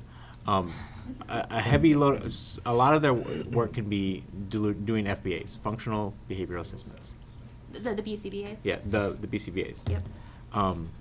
What Mrs. Mino and I talked about, and what she can speak to on a far more detailed level than I can, is that if the behavioral interventionist, the behavioral intervention specialist, I wish we could shorten that title, please, can do the work of the FBA in their schools, in their respective schools, that would alleviate a lot of time from the BCBAs that is currently taking place now, which would allow them to work to focus, allow the BCBAs that we currently have to focus more on the PACS programs and some of the other programming that is much needed for a higher greater focus.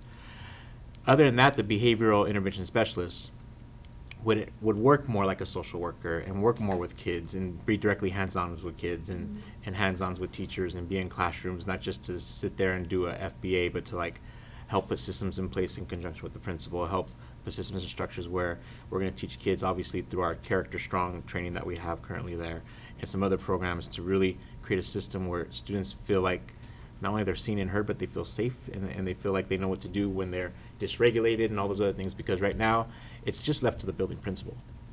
And then they pull in sometimes the school adjustment counselors, or they pull in maybe a reading specialist or an intervention, like they pull whoever they can pull in to help with the child or children, but really lack the capacity to do it, because I'm asking them to also be instructional leaders.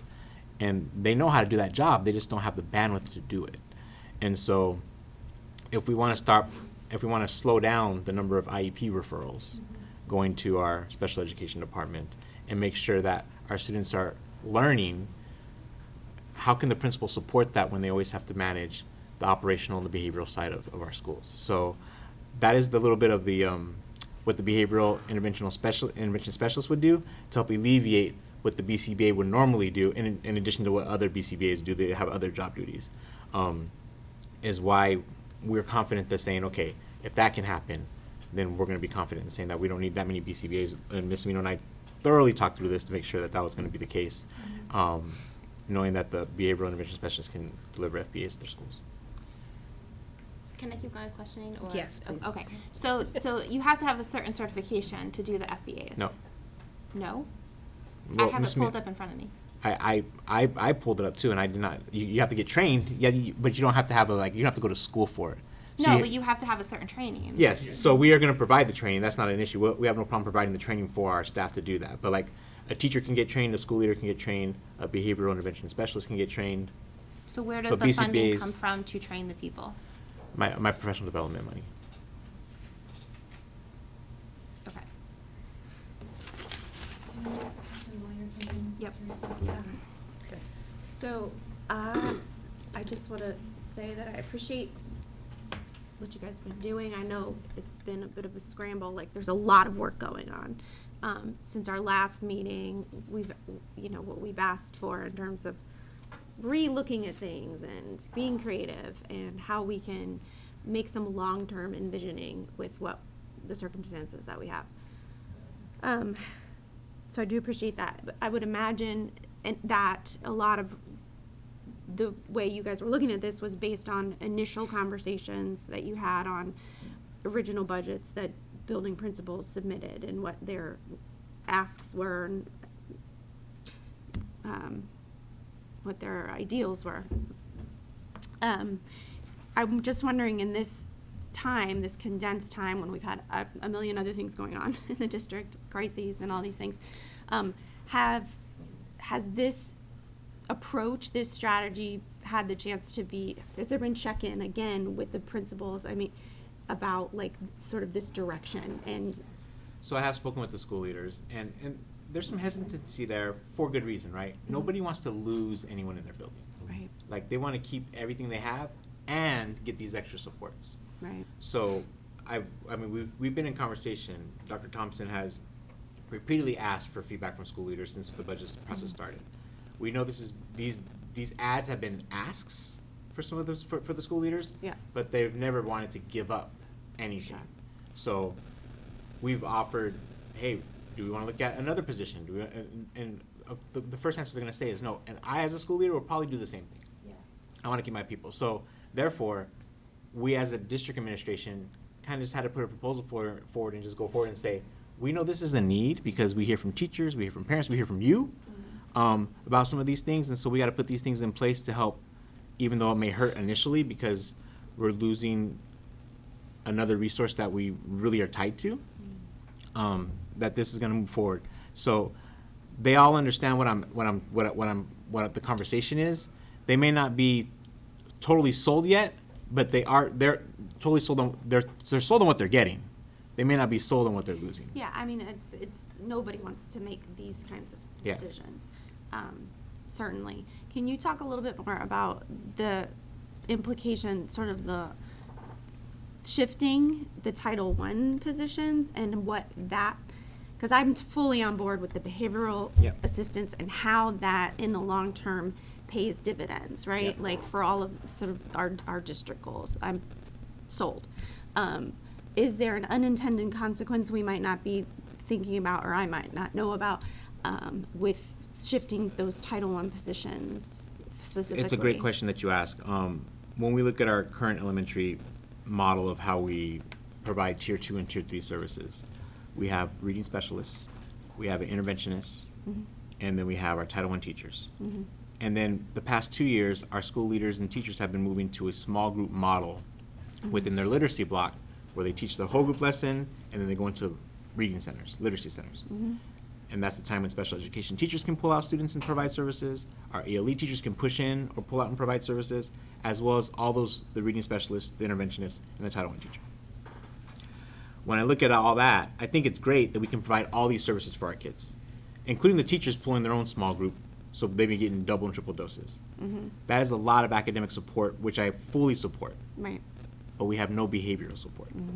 So when I got to weigh something out, and we've had conversations about other positions that are resource teachers with the school leaders, and they were resistant just as much as they're resistant against the Title I teachers.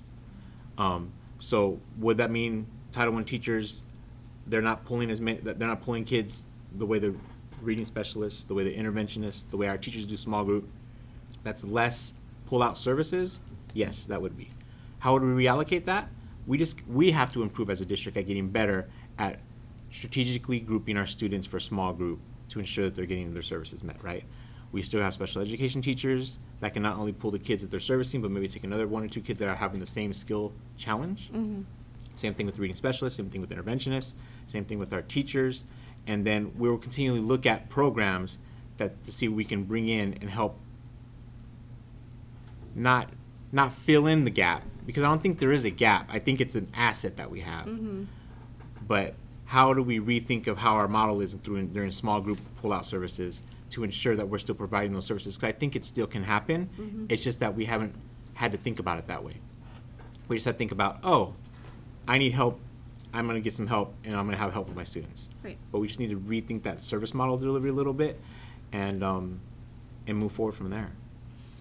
I mean, at one point, I'm sure we put the resources in that bank, right, for the academic support, and we've made gains, and you're saying we have assets in that department, and so to your point, like, how do we make sure then, if this was a direction we went, like, how would we make sure that didn't? Well, then this direction get behind. This direction actually gives the school leaders, in my opinion, more time to do that instructional type hat and lens, to make sure they're sitting in on common planning time and looking at the data, to make sure they are going into classrooms and seeing how small group manifests itself, to really think about the professional development time with their half days and the staff and seeing how are we actually looking and tiering our students with small group, really diving into the Renaissance data, diving into the Dibbles data.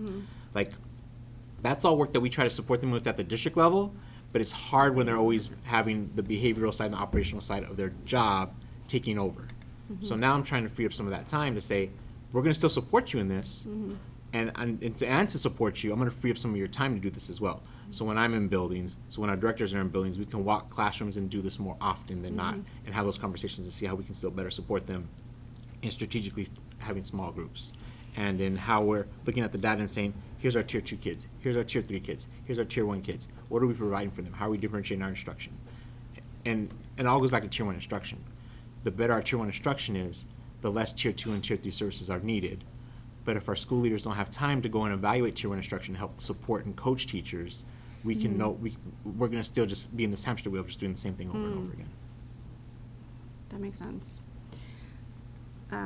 I mean, I'm just feeling like we've gotten so much information over the last few days. You have. Right? So I'm processing it. I've gotten a lot of information over the last few days, so. Yeah, and so it makes me feel like this is a great conversation to be having, but obviously there's some tough, it's a lot impactful choices, right? So just that's how I'm feeling. Yep. I've got lots of questions. Let's talk more about Title I. So the Title I proposal is reallocating 4 Title I teachers into 3 behavioral specialists covered under Title I. How confident are we in the Title I funding? Because that's on the federal cycle, right? So when do we know for sure what is in our Title I for FY25?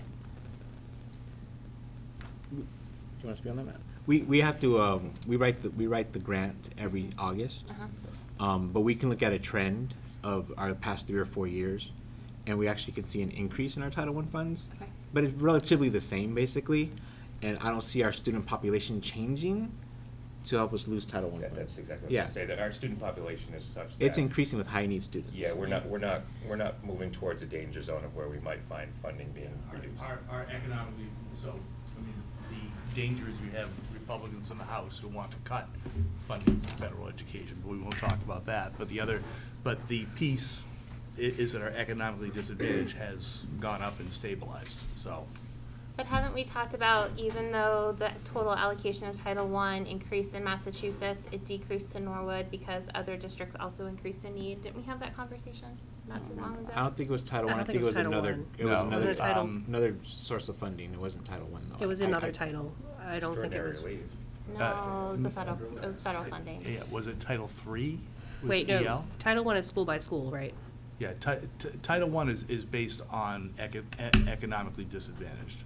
No, I know that. Right, but it's school by school, correct? Right, the school's got to qualify by having. Right, and maybe that's it, didn't we? Right, we lost a school, we did not lose the total funding. So which schools are we anticipating our Title I next year? The Balch, Yep. the Callahan, Yep. and Willett. So the 3 that are in this Title I reallocation would be Balch, Callahan, and Willett. Yeah. Right. And then we've talked in budget subcommittee about trying to take like a needs-based, equity-based approach. Do we feel that each school needs the same level of support from a behavioral specialist, or? I think so. Just talking with principals, I see principals probably on a bi-weekly basis in the buildings and seeing what's going on. Initially, yes. Does that have to be sustained long-term? Maybe not. Like, once we put systems in place and students feel they have a structure and teachers feel more supported in how to do some of these things, maybe over time we don't need 1 per building.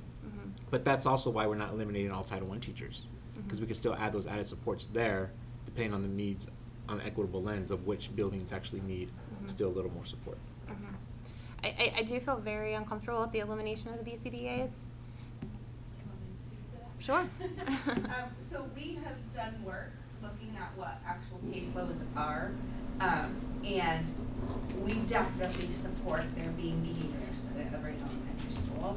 I think that if part of the behaviorist responsibility is to conduct the FBAs, having 2 BCBAs will cover what the caseload is, and as far as special education students. Kate and I were just saying, we have lost numerous students to out of district because there wasn't that direct behavioral support right in the building. And I think that not only if we help regulate behaviors that are happening, that makes them more accessible to learning, I think eventually we will see the impact of that with less referrals and less children eligible for special education. would you be able to share with us for our next meeting, the caseloads for BCBA's? And then if we only have 2, that's district-wide, right? Yes. Where the reallocation of Title I to behavioral specialists is an elementary thing. Yes. So is that a path to then BCBA's are only at the Coakley and the high school? No. No. So is there a scenario in which we keep the BCBA's, so you still have 4, and you repurpose your Title I, so you have 3 more behavioral specialists in addition to the one we have, but we don't reallocate that 167,781 in the budget to 2 more behavioral specialists? What would be the why? I'm having a really hard time with the BC job description being lumped into the other one. I see them as very different. So, I guess our concern is that as things stand right now, the BCBA's see themselves as consultants, where behaviors will be student-facing, hands-on. So the BCBA's are not hands-on. They're We train the staff that then work with the students, so then there's still more staff. So if you have if you have behaviors, they would be directly interacting with students. I think that's key. Consultant. And being able to intervene earlier than a special education referral. Right now, you have to go through the special education eligibility process to have access to a BCBA. This would allow a broader scope of students to have access to behavior support. They wouldn't have to go through the special ed eligibility process in order to get that support. I guess I'm just saying like another scenario here where you increase that behavioral support, because I get it, the tier 1, we want that, and also retain the BCBA's for when you do get up to tier 3. I'm asking if there's a middle. I'm not quite on board with this one quite yet. With it Right. fully, I'm trying to think it I through. guess that I'm if you're asking if as a there's middle, who is not receiving support at the elementary? Which buildings are receiving less support? Well, that's my question to you on the equity base. Like, who needs it? But to the same degree? I don't know about that. I think the addition of behaviors too will take the tax off of the adjustment counselors who are really picking up the weight of that in lieu of not having an assistant principal. I think the elementary principals are leaning really heavily on those adjustment counselors, so they are missing services. So it does trickle across to other students. So, if you want me to take you through scenarios, I will. So the Balch, we all know, is the highest need school. It has the most high need students in the district. That's a no-brainer, right?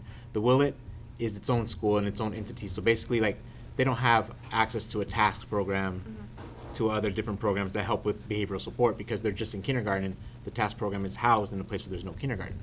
The Callahan has a task program, so I would say that they do need the behavioral interventionist, right? The Oldham does have a couple of grades that have been challenging for them this year, where if they actually had a behavior intervention support early on, it might feel better than what it has. And the Prescott keeps on growing leaps and bounds. We're sending a lot of our new students to the Prescott, and they're busting out the seams, and so therefore they're going to continue to get more diverse. And the Cleveland has the PACS program, or the PLC program, which always can use some behavioral intervention support as well as their gen ed students. So it's hard to say, like, it's hard for me to go to one school leader and say, sorry, maybe your academic data is better, so I'm not going to give you as much behavioral support, because I'm still going to demand the same instructional expectations from them as I would from someone who actually has that support. And then they're going to look at me like, JJ, I can't do all that. I'm like, well, what needs to happen, because if we don't fix tier 1 instruction or improve tier 1 instruction, we're just going to be doing the same thing we're always doing. So I know, and I see why you're nervous. If our BCBA's had a different role, I wouldn't be as nervous. But their role is, what they just explained, is different. And so they can't intervene early on, and that's what makes me nervous, is that we have to wait till they get to tier 3 to basically, like, till the alarms go off, and then all of a sudden Lori's either asking for an out of district, or they're going to the task program, or, you know, they want a new program, and then it's just too late, and it's too late to repair that relationship with that student in that school. That's my worry. Yeah, I mean, we've been talking for so long about how the need in terms of dysregulated kids goes beyond just our special ed program, and this seems like a system-wide support solution. I wonder, thinking about, you know, being optimistic and thinking about things either leveling out or going through the change where 5th graders move up, and that's going to create some, like, there's some unknowns too. My question is unknowns in terms of configuration that may impact a lot of this. And so does this particular suggestion, is it, I mean, is it just a situation where we have to reevaluate then, and we use this as a Yeah, if we're gonna reconfigure it, we're gonna reevaluate, yeah. Yeah. It's Yeah. always a reevaluation. Yeah. Reevaluate. I have no problem reevaluating it every single year. I mean, I think a lot of other businesses and organizations and sports franchises, they reevaluate every year. Why aren't we doing that, right? Sure, So, sure. that's the only way we're gonna improve, because we can't just settle for something. Now, some things we gotta implement, they need to take time to develop, we know that. But if Right. it's something as a reconfiguration, yeah, we need to reevaluate what our model looks like. Right. And nothing's static. I mean, like, these are small human beings, you know, like, and their world is Well, I mean, not static. not for nothing either, but, you know, what we're doing right now is, you know, we made great strides in lots of areas. However, it's like the behaviors are getting worse. Mhm. So we have to do something different. And if, you know, and if this is the different, you know, and the experts in the room think that this will actually pay dividends by, you know, targeting kids before they need special education services, I think it's absolutely worth a shot. So we had one person as a kind of a pilot this year, right? And that has made a difference. The bad thing is there's only one of her in 5 or 6 places to be. So basically, she's spending a day in each of the elementary schools and not able to go to the Willet. So she has gone there for special things, but there's not enough of her to go around. And if you ask anybody, they'll say, oh, it's made such a huge difference, it's much better than it was. So we are in a trade-off situation. Again, perfect world, we would be saying, oh yeah, we're adding 4 more, 5 more, we have the budget, we have the room, we're adding the people. That's not the place, we gotta swap. But I think also we need to recognize that we can't just keep adding and adding and adding. It's never, you can't just keep throwing money at a problem. It's not gonna work, you know, even though it may seem like keeping everybody and then just adding more positions would be better. It may not, actually, you know, because now you've got conflicting, you know, jobs and job descriptions, and someone's not doing what they're supposed to do, because don't you do it, you know, and. Well, that's where JJ's point about, Yeah. you always want to be looking at the efficiencies and what makes sense, Yeah. and what's working and what's not, so that makes sense. Can you talk to us more about the coordinators? So going from 3 to 2, I think we talked in budget that it would be a coordinator of STEM and a coordinator of humanities. Yeah, I think that, first of all, obviously, to get specifics into what the potential would look like, I would want to speak with the union first to make sure that I'm not stepping out of bounds. But we know that we have science, math, and in ELA that are supported at the elementary buildings. We also know that social studies is not supported, right? So, like, taking these 2 positions, what would maybe possibly a STEM versus a humanities position look like, and how would that support look like? And so now we're actually having someone that actually pay attention to social studies, still do the ELA work, and then the other person in a STEM type environment absorbs science and absorbs math and says, and is responsible for both of those areas as well. What that would look like on a day-to-day basis is something that I would want to iron out with the union first in a job description, and see what that looks like. But I think that, you know, we've adopted a lot of curriculum in the past couple of years, and so we're not looking to adopt a whole bunch of new curriculum coming up. So how would that role need to pivot a little bit to help support schools and help support teachers? Because just surveying teachers, they feel pretty confident in what we're teaching, but now we need to think about how we're teaching it. So and so how we're supporting them and teaching, thinking about some of the engagement strategies that we're using for students and teachers to say that they're pretty loud and clear about that. They are confident in what they know about the subjects and what they need to teach. But pivoting to say, okay, now if we're going to rewrite these job descriptions, how are they supporting the how? Like, how are we doing the execution, the implementation of what we now have been years of learning about our new curriculum? Is the intent it stays elementary? Right now it is, until, you know, the union and I speak and see if there's any other ideas that we want to think about. But, like, as of right now, I haven't thought far enough ahead to say, do we know 5 5th graders moving up to the middle school? Do we need some support there? We already know we have the department chairs at the high school and the middle school. So, like, if there's a possibility for them to do something different, like, I would want to speak to the union, obviously speak to the district administration to say what are our ideas and what are our thoughts on that first. So the department heads sort of function in a similar role as a coordinator, right, in the middle school? I mean, well, they do some different type of duties, right? They evaluate their teachers, they do run their department meetings, and they are obviously, you know, like I would like to say, masters in their content area. So they do a lot of that management type piece where our coordinators don't manage anybody and evaluate anybody. They're more of a supportive role to school leaders and teachers, sometimes student facing, but more for teachers and school leaders. But I would want to speak with the union, and I want to speak with Dr. Thompson and say, is this the right? Are we having them do the right things that's going to be most effective for our district? And if it is, it's great. And if it's not, what are other things that we can change and add to that? So, Emery, all these proposals impact 3 different unions: Unit A, Unit B, and Unit 50. And I have a question I want to ask, but I can't ask it in open session. So I would like to make a motion to go into executive session and pull Mrs. Smith in with us again. Do I have a second for that? Second. I need to poll individually. Teresa? Yes. Kate? Yes. David? And I'm a yes. So at 8:44, we will adjourn momentarily to go into executive session. Thank you.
March 20th. We have just come back into open session from a brief executive session.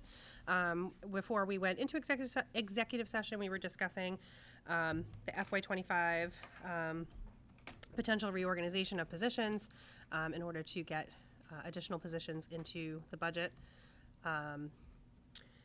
We needed to step into executive session to discuss a few things union-related that needed to be brought up and could not be discussed in open session, but now that we are back, to be able to move this forward, we need to give some guidance to Mr. Wells and Dr. Munoz to make sure that we can still proceed with this, maybe partially, while still maintaining all of our obligations to our unions. Does anybody want to make a motion to that effect or make a suggestion? Yes, Teresa? I'll make a motion that the work on this reorg continues, and for our meeting next week, if Dr. Munoz can meet with Unit A, Unit B, and also Union 50 leaders to discuss what's being proposed, work on job descriptions for the elementary coordinators and the updated behavioral specialist position, and also look at what could be a middle ground, other options for keeping the BCBAs and also adding in some of the behavioral specialists. That's my layered motion. That was a very long motion. Did you get all that, Donna? Okay. do you want me just to email to you? But should I repeat it for everybody else? I have half of it. If you repeat it, I might get it. Okay, so my motion is that the work continues and that to be brought back to us on the 27th, Dr. Munoz should speak with the leaders of Unit A, Unit B, and Union 50, inform them of what's going on, and that for the next meeting we have job descriptions for the elementary coordinators and the behavioral specialists. And additionally, that a scenario be looked at that is a middle ground of what could it look like to keep the two BCBAs and add in some of the behavioral specialists. Is that helpful, Donna? Yeah, still send it to me. Okay. It's like one item, not thinking fast. Is there a second on that motion? Even for discussion? Seconded by David. Discussion. The only question I have on the motion is the middle ground scenario too prescriptive? Or can we open and say if there's a different middle ground scenario that would be shared as well? I don't want to negate what you're asking for in that middle ground, but also I'm wondering if something else surfaces that they would want to say that it's not. Caseload information for the BCBAs too, which I think might highlight what you're asking in that. How do you want to amend that motion? You want more than just one option? You want like any option they can think of, is what you're kind of asking, like give us the multi-scenario? I'm not asking to create work if there's not any. I'm just saying if there's another scenario. Another avenue we haven't thought of yet. Yes, that may meet that middle ground that you're talking about. Yes, yes. So in terms of verbiage, it's just less limiting than that suggestion. Does that make sense? Yes, you don't want to limit it to that one swap. Yes, but I hear that Teresa wants to see that scenario played out as well, I understand right? exactly what Teresa's asking, I understand what you're asking. Okay. I think that was included in Teresa's motion, but I think if you want to clarify, yeah, not just keeping the BCBAs and then what else, but like. So that middle ground and additional options. Yeah, Yeah, if there yeah, is yeah. additional option. I accept that amendment. Okay. Do I need a second to accept that? I'm terrible with my I Roy think Roberts so. rules. Can I have a second to the amended? Second, thank you, David. Any other discussion on that? Okay, all those in favor? Aye. Aye. So that passes 4-0. Okay, so that would bring us over to, all right, so anything else on budget version C? What else do we need to discuss? So we should talk through the elementary possible shifting that we reviewed as a subcommittee, but have not brought forth to the full committee yet. Yes. So there's another crosswalk that we have in the budget folder, the FY25 elementary class size financial crosswalk 03/20/2024. This is much simpler. There's only 4 lines in here. We went through all of the class sizes with the elementary principals and worked through how we could combine classes and free up some of the retirement positions that we saw within all of those classes to reorganize that to support some other positions that we were looking for.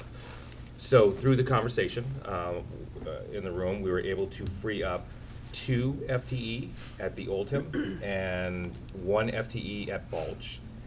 And those 3 FTE, our retirement positions, are being reorganized to the Willett to provide 2 PACS special education teachers, and 1 position will be utilized to fund 3 paraprofessionals for that PACS program. So within the spreadsheet, you can see that we're moving 1 from Bulge, 2 from Oldham, 2 are going into special services at the Willett, and 3 are going into the para for the Willett. So this is a like movement, which didn't net any savings, but was able to allow us to meet the special education needs over at the Willett, while also balancing out a number of our class sizes across the elementary schools. And you said the Bolton Oldham principals have been consulted and. They were part of the conversation. Yeah, we met in the room. We went through everything with all the principals in the room, had the conversations, talked about different options. When you do, simple algorithmic look at this, it was like, oh, we can free up 10 positions, but then that made class sizes very large. So, during the conversation, it was a really good back and forth. Couple hours we met with them. Everybody really had a good say in this, and it was we were all in agreement when we walked out of the room on this one. So.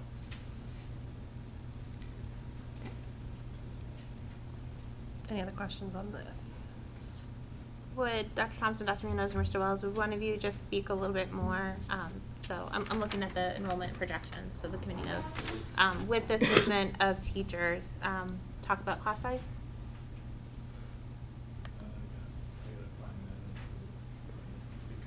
And we had talked about in the subcommittee, Yeah, so trying to we're have some looking- philosophy behind like K through 2 versus 3 through 5 so class we were- sizes. And again, this is difficult when you have 6 elementary schools, but we're looking at a class, first grade class of no more than 21, so hopefully around 19 to 21. A second grade class of no more than 22. We'd like to get into the 21-20 range there. And then 3, 4, and 5, we're looking at no more than 24 for those. We do have a pinch point at the Prescott for next year because there's a lack. If we had 1 more classroom, we would not. But there's one section at the Prescott that has to have only 2 sections. Next year, that'll be 3rd grade, where they would have 26 and 25. Unfortunately, but that is just, there's not enough space at the school. But we rearranged to make sure that we were kind of equivalent across the board with class size by moving folks around with the retirements. So it's the average class size through the district. Those are the averages. Yeah, we were trying to get them similar in grade 1, similar in grade 2. Grade 4 and 5 were, the kids are a little older, a little more self-sufficient. So getting into the, 23, 24, no more than 25 range. I don't think we're not looking at having any As well as 5th looking at the grade size class. of the buildings too. Mm-hmm. The classroom sizes are just different sizes, like the actual physical One space. class in 5th grade would be 24 from our projections this year. There's 2 4th grade classes would be 24 next year. That kind of runs into a little bit of space at the Cleveland there.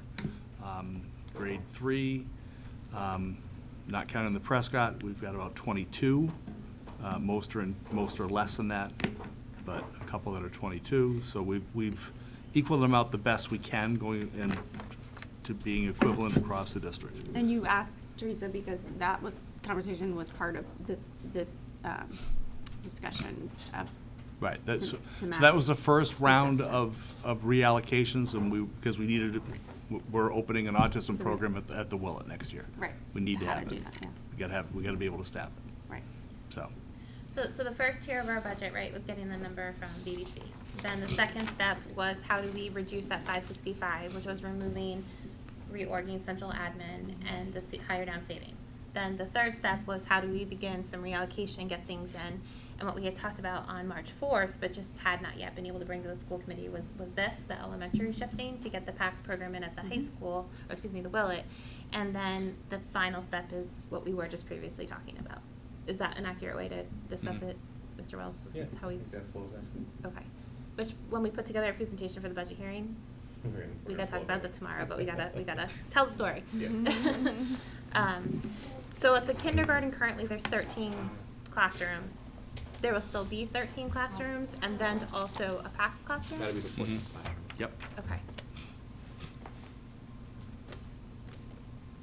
And as you looked at the class sizes, so there was obviously like a philosophy behind class size that we talked through. There was looking at the physical space. And then I assume there was also a discussion with the principals, like just because you have 20 kids in one classroom and 20 kids in another, the needs of those students could be different. So was there that discussion as well? Mm-hmm. Yeah. And it's not all like, they're not totally happy about it, but what I appreciate from them is that they're willing to sacrifice for their colleagues, because they know that other colleagues, like, they knew that the Willett had to have these PACS classrooms, right? Right. And so they're willing to look at their own building and say, how can I help out at the Willett, right? Mm-hmm. And vice versa. So like, some schools may be losing positions, but for the good of like the elementary team as a whole, which I really appreciate about them. Yeah. And Ms. Mingo or Mr. Wells, I think we said in a couple of budget subcommittee meetings that if we do not create this PACS program and the 12 kids coming from the LMPA and into the kindergarten program cannot stay in-house, then we are looking at like $625,000 a year in out of district, or maybe even higher. 85 a kid, so higher than that. Mm-hmm. It's probably like 800,000. 800,000, yep. So making this investment and shifting resources in this way, although challenging and not ideal, protects our overall budget in other ways. Yeah, this would be Right, so, reductions, you know, much back, larger somewhere right, else. back to the original, we're not at a level service amount of money. Right. So we need to beg, borrow, and steal to make sure we can provide services. I mean, that is the reality. Even the superintendent's budget was below level service. Okay, so that's the backdrop to all of these conversations. And these sorts of exercises are far more difficult than a regular budget conversation. Just because we don't want to get bored. Just because we don't want to get We don't want to get bored. We want to add a new level of excitement to this fiscal year. I want to be bored. Well, it's probably worth saying too that like many towns are, I mean, most districts are dealing with similar challenges. Yeah, so there is a problem with funding right now in that, the Chapter 70 funding formula does not have a proper calculation for inflation. And we have had 2 years of getting nailed with inflation. So between that and everybody losing the ESSER funding, everybody is getting less than what they need. Right, the needs haven't gone down. There is not a district in the Commonwealth that is getting what they need. Well, maybe one. Do you want a motion? Yes. Okay. So to keep the budget process moving, I will motion that this reallocation at the elementary level be part of our FY25 budget for the classroom sizes. Is there a second? Second. By Kate, any other discussion? All those in favor? Aye. Aye, so that 4-0. Okay, anything else with the FY25 budget?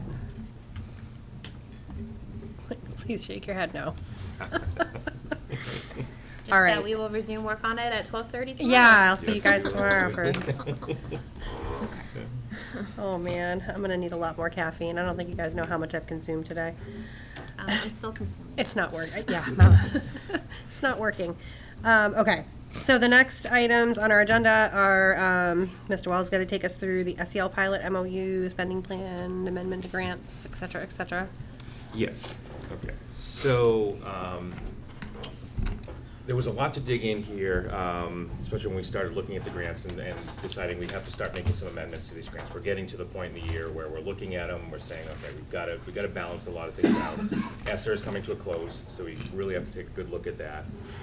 So we have 4 grants here that, 4 grants that need to be amended, and they're tied into the SEL pilot, and a couple of other projects that are ongoing. So, if you go into the budget folder in the FY24 grants, I get to open it. I have a very sizable spreadsheet workbook here that has 4 tabs. So within here, we have 4 grants. We've got the ESSER 3 grant, we've got the 240 grant, the 332, and the 311. So I want to focus on the 311 first. This is the 332, my apologies.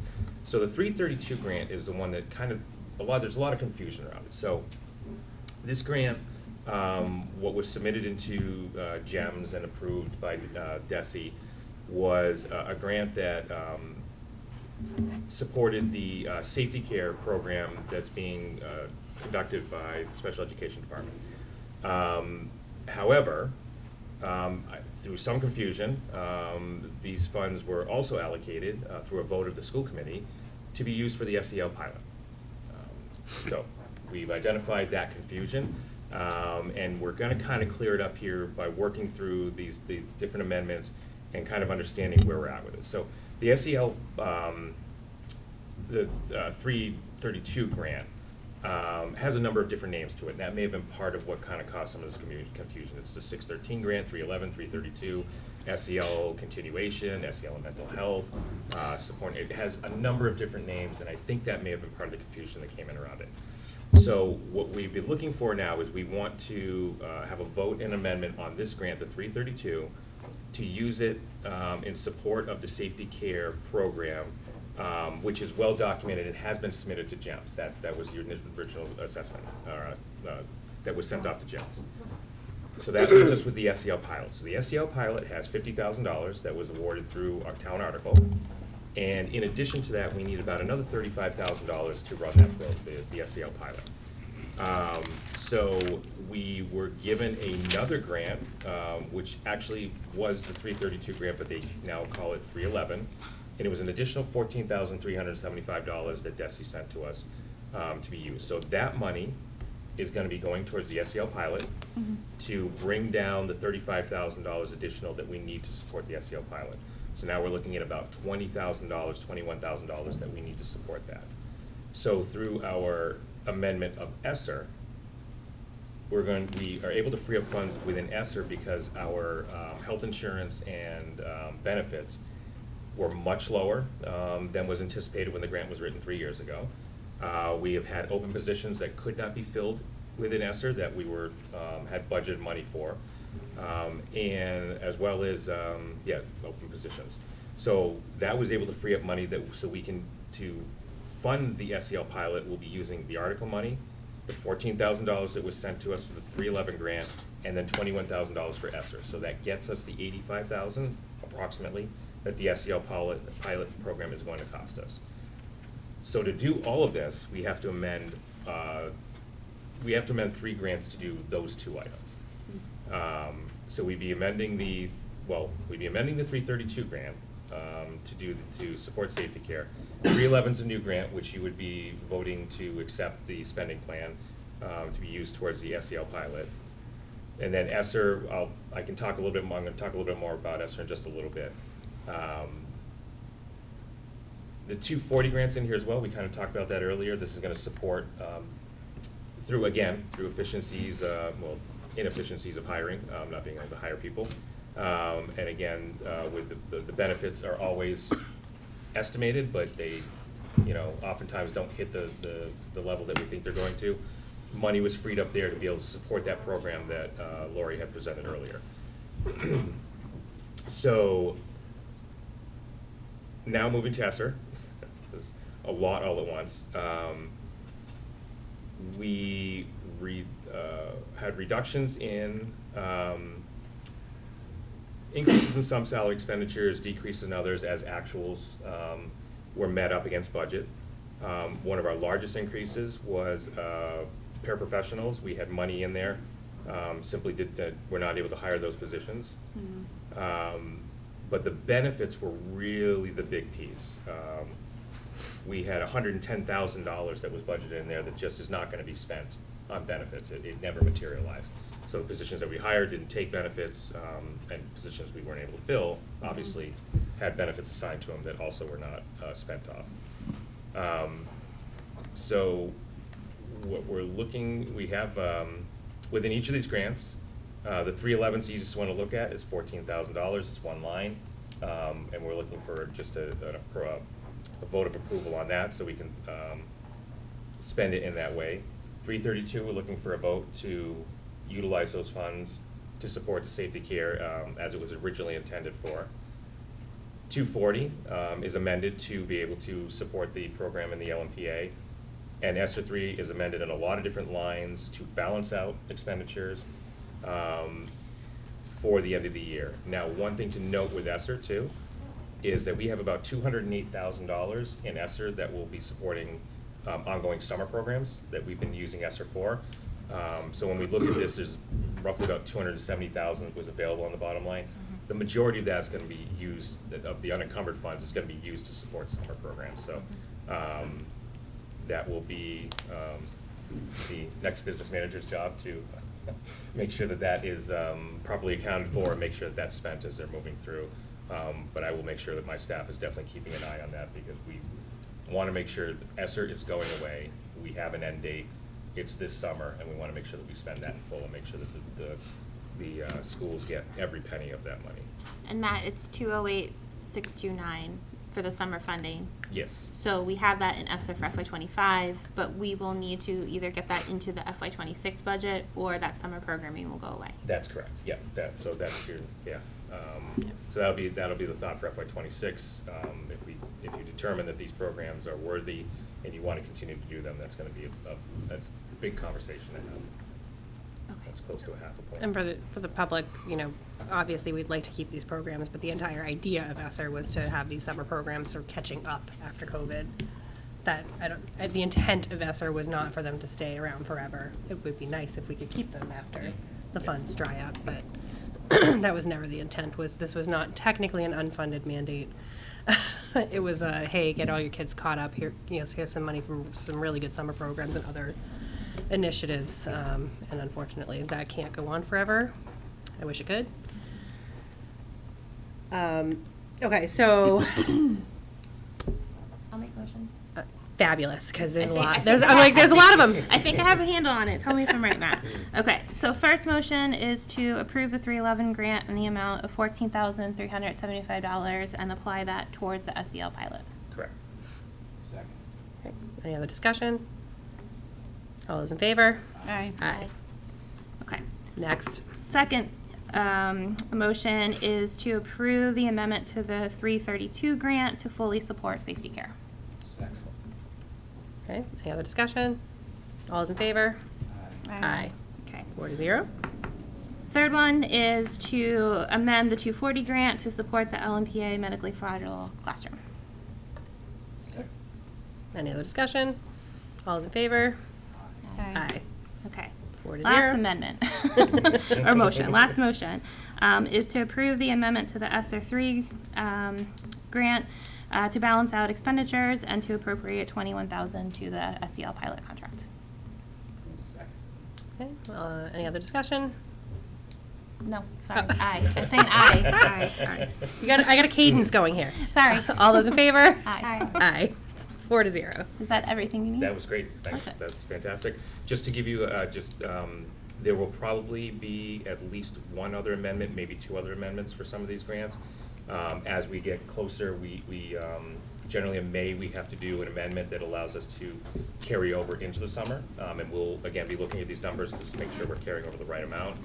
And then there will be an amendment, again, probably at the end of the summer, just to make sure, because if there's any money left in there, we're going to make sure that we spent it on programming for students. So we definitely want to make sure that ESSER finishes out at a big zero.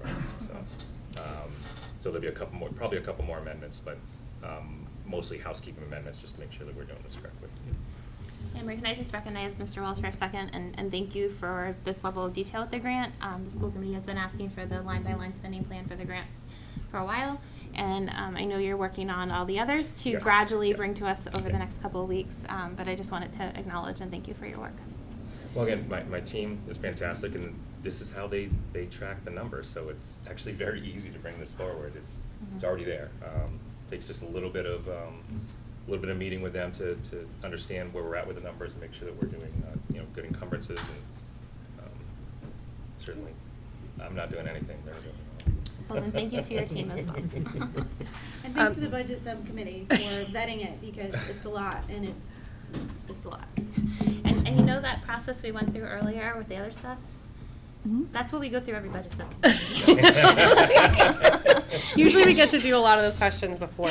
We just didn't have the opportunity to do that with the timeline, which is Yeah. why it took a while to work through it here tonight. Yeah. So do we need to do anything with the MOU that is in here?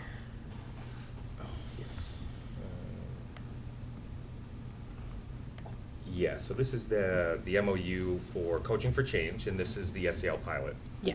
I'd like to thank you for bringing that up. This MOU is the SEL pilot that we want to move forward with. And we have had this for a week now. Since February. Since February, okay. Yep. So certainly we would want to get a vote to approve this memorandum of understanding with them, so we can start getting the work moving forward. Any questions on the MOU that is in the packet? So this one is term effective just for the rest of the 23-24 school year. But we are anticipating they are working with us in the fall as well. Yeah. So will there be a second MOU coming, or am I missing something? We will ask that question when Dr. Taylor returns Monday. Okay, so this commits So there may us be an to- amendment, probably, I'm assuming, if they continue to work. So this commits us to the end of June, right? Right, this And- is all of the work to set up the program for the, I can't remember. So right now, we're signing a contract through the end of June for the setup that will begin in the fall, but the sum that we're committing to right now is $35,000. Right, there'll be another one coming for the rest. Okay. Yep. It's just 70. Because the total is what, Matt, 80? 85, I think, is what it was. All the engineering we just did. Yeah. Okay. Any other discussion on the MOU? Would anyone like to make a motion to approve it? Moved by David, is there a second? Second. Seconded by Teresa, any other discussion? All those in favor? Aye. Aye. I was gonna say all opposed. So that passes 4-0. Thank you. Okay, so that's it for SEL pilot, spending plan grants, we're good on that line? It's a big line, yeah. Great. So our next item on the agenda, we are not doing this evening. We talked about earlier the compensated absences. Yeah, so unfortunately, the timeline that we had hoped just didn't come together. Melissa's speaking with the town attorney tomorrow to see if there's anything we can do in terms of getting an MOA. I don't feel too optimistic, honestly, about an MOA in the next 7 days. Yeah. So this may be something we have to come back to after we approve the budget. Yeah, and that, I mean, it would be a good problem to have, is suddenly having $60-something thousand to spend in the budget. And I mean, that can happen after we have it budgeted, we know that we are meeting our union obligations and our retirement obligations. Yeah. And if something were to happen after, then I don't think that's as time critical as, it would help to get some positions in, but that can happen. Yeah. So if you could After. just carry it over to the next agenda just in case Yes. magic happens. Of course. Just to clarify, that's fine, but the assumption is that conversation probably would be post-budget cycle. It will probably. Okay. Yeah, I mean, the hope is to get it done beforehand so that Yeah. we could have a line in there to add a position. I mean, it's a position. Great. That would be great, but. Great. Okay, so then the last item under budget is warrant articles for Springtown meeting. Mr. Wells is up again. Oh, yes. So, at our budget sub-meeting on Thursday, there was, I was able to share, we have a number of different funding items that are kind of flowing into the town that maybe weren't quite legislated well, so that the money is known that it should be directed to the schools. And the town is looking at these funds and they're saying, well, they're coming in, we don't have a real clear direction. So the process, proper accounting is when money comes in, it gets received in as miscellaneous revenue and goes to free cash. So let me just talk about the different fundings that are coming in. So one of them is, it's coming in called BEAR, but it is funding for, it was the emergency, let me get to the right place here. Emergency Connectivity Fund reimbursement that Joe Kidd had put together, and this was through the federal government. He had, similar to E-rate, he had submitted to the federal government to say, hey, let's see if we can get some money back for some of these Chromebooks we've been purchasing. So what the reimbursement ended up being was $202,850, a real nice chunk of money. However, again, the legislation doesn't seem to be very clear about how it should flow in, so would be slated to go to free cash. The second funding source is chronic absenteeism. So the state looked at metrics to look at where schools are now compared to pre-COVID to see if the chronic absenteeism has improved. Any school district that did not approve, they sent $10,000 to and said, use this to help fix that. Yeah, about that clear. There is a disciplinary and a policy piece of this that I will not get into. But yeah. So again, this is a fund that's kind of sitting there, and the town again is saying miscellaneous revenue, free cash, and we would like to make sure we get that money and actually apply it the way it's supposed to go. The next one was School of Origin Transportation Pilot, which we were told was sort of a prepayment of your McKinney-Vento that was going to come in next year. But actually, it's a little more than that. So it is that prepayment, but it also is much larger than it has been because of the international migrants that are being transported. So we are obviously, recording that, and it's going in as a claim. So whereas we received $22,000 this year from McKinney-Vento, this is $59,353.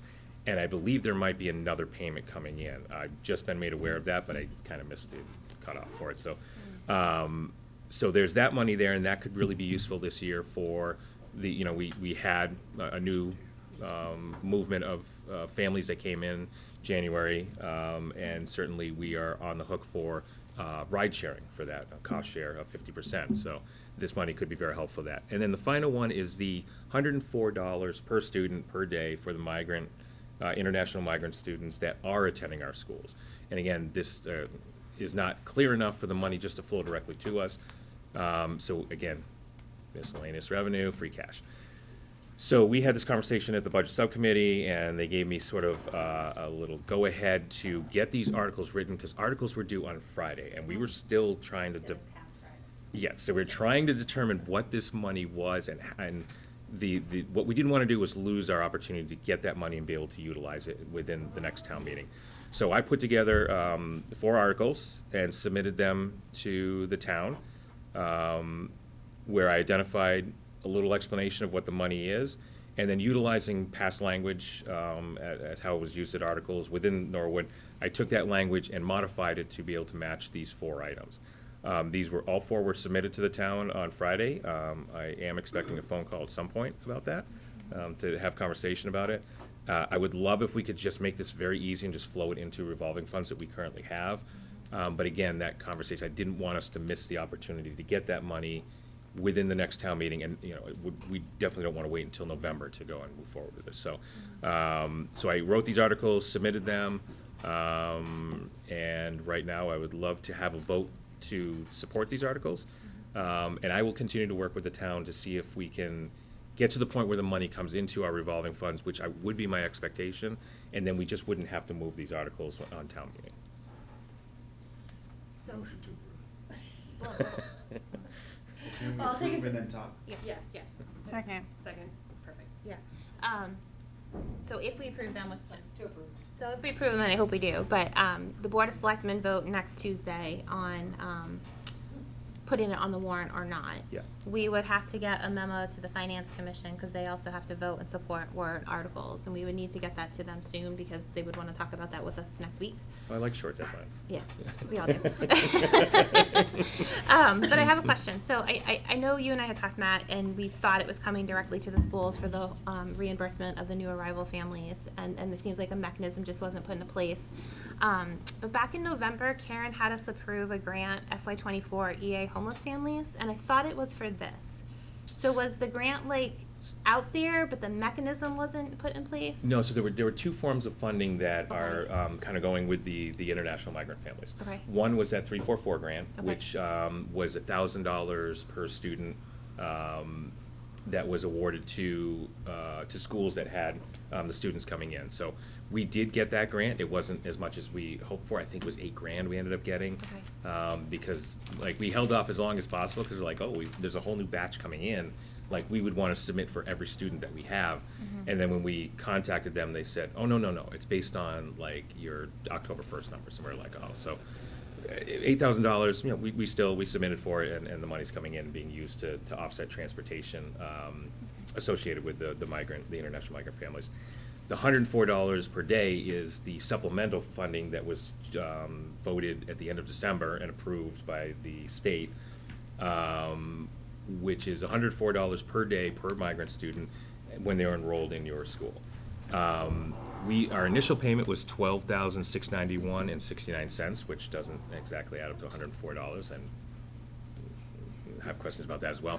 But we had we submitted, we should have been getting something probably closer to $60,000 in that range, but they said that we made some mistakes on our paperwork, which our team was not happy about that statement, because we did not make mistakes on our paperwork. So I think part of this was, I think they shorted some payments because, again, I think they're still trying to figure out the whole mechanism of this. They were scrambling to kind of throw it together. In the end of December of 22, they were like still hadn't really communicated to us how we're supposed to be handling this. So I would expect there's another payment to come in. So when I put the article forward, I said amount to be determined, because there's $12,000 here, but I'm expecting probably somewhere in the neighborhood of $50,000 to $100,000 in the next quarterly payment, which should be April if they follow suit as they said they would. So I wanted to make sure that we had, again, Placeholder. captured all of the money that we should be receiving if we needed to have an article for that. Okay, so the article allows us to get reimbursed for the first 2 quarters, but you're still working with the town on a longer-term fix that it automatically can be put into our revolving fund? Yeah, it really should just flow. These types of monies should flow very easily to us. But again, you know, the accounting is the part that we're fighting now. It's you know, it's that argument that we constantly have, DESE, DOR, and they don't seem to communicate. And then, you know, great legislation is put together, but they don't always ask the questions about, do we have everything in here that needs to be here, in the rush to get it moved forward. So sometimes it's just missing pieces that allow us to be able to connect the dots. So we did get these submitted on time. Yes, yeah, just as an aside, so just, I know everybody saw some of these things in an email conversation, but of course, as a budget subcommittee, and we gave Matt the go-ahead to please get these in and submitted, and we can vote on them after the fact. If worst case scenario is we vote them down and we pull them. So that would have been the worst case, worst case scenario. I didn't really think that was gonna happen, though. I'd like to actually thank Mr. Wells profusely for actually looking into these before they were due on Friday and recognizing that we weren't getting funding flowing through the way that it probably should, and that this would hopefully rectify the situation. So it was kind of a fortunate turn of events that happened. Yeah, and a lot of that conversation actually developed Friday morning, where it was like, okay, I gotta get these done and get them put in, so. It was definitely an oh crap moment. Yeah. Matt, you said the article for the transportation, it's higher, you think it's higher than the 59,000? Yeah, because I think this is actually, the School of Origin Transportation pilot, I think is quarterly payments. Okay. So, and again, I'm like trying to understand some of these things.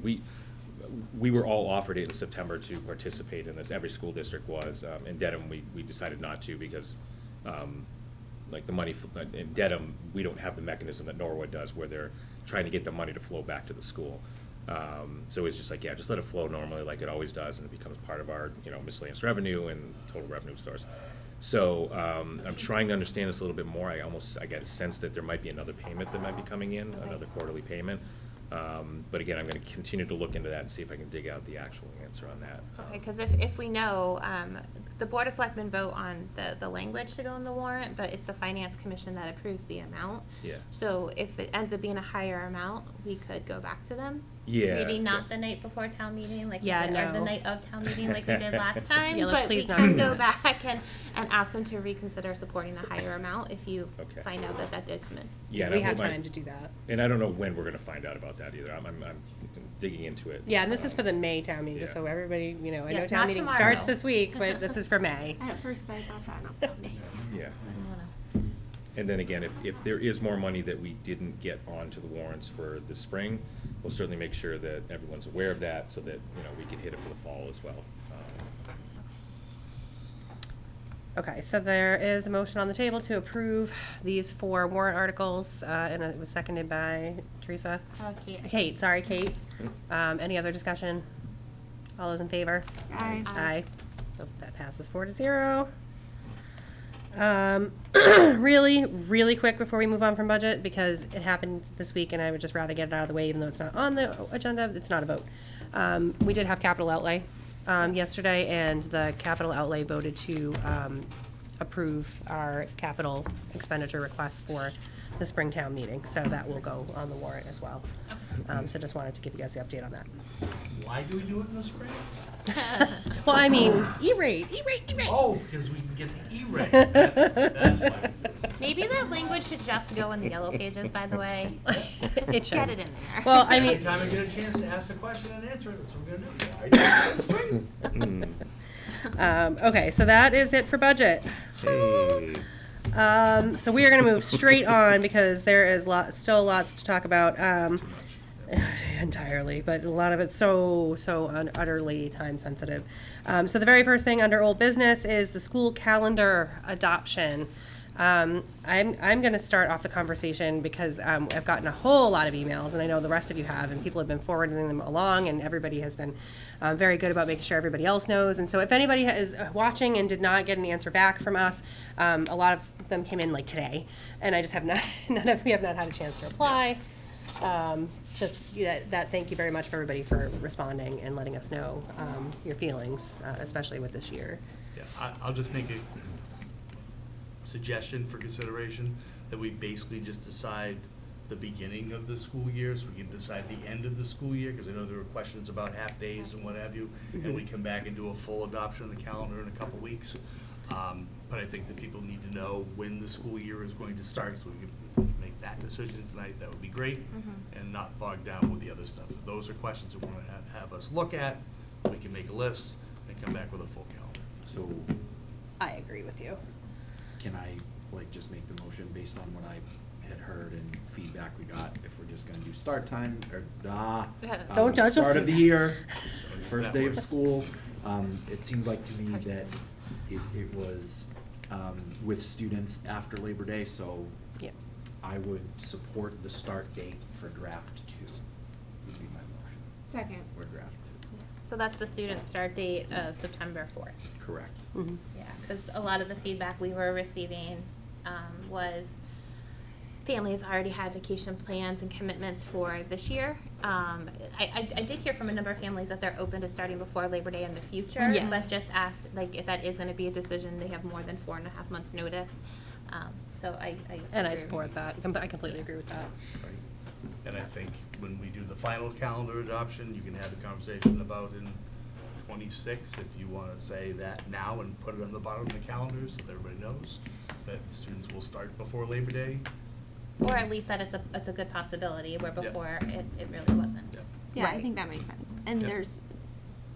we didn't delay it just for, it's a negotiation year, so that's part of, I Right. think, Yeah. for the public to understand, that's part of why it's been part of the Yes, that's discussion. why it's been delayed, And because that's we why usually it's do been it in delayed. December.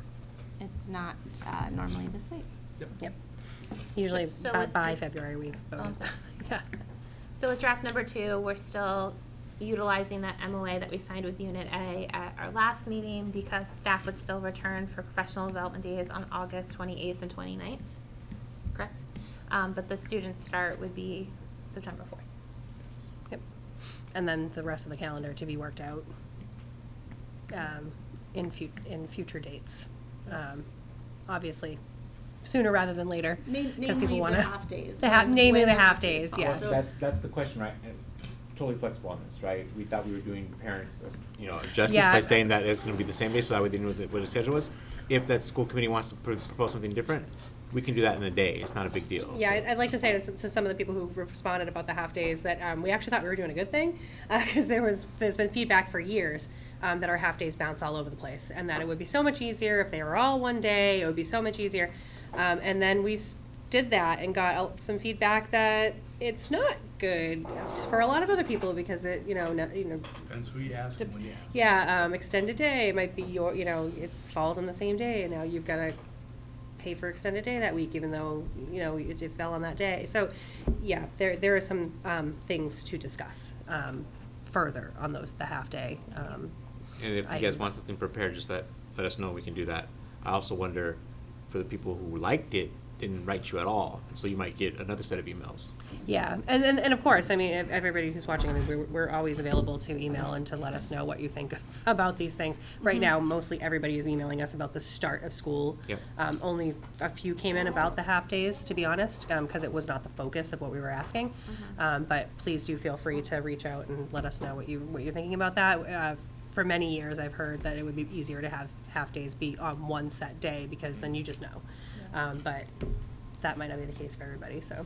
Well, if we send out a communication that the school committee approved the start of school for students on September 4th, we could also send a quick blurb, but are still deliberating the half days and similar messages before. If you feel strongly about one way or the other, yeah, contact the school Yep. committee. That's what we're here for.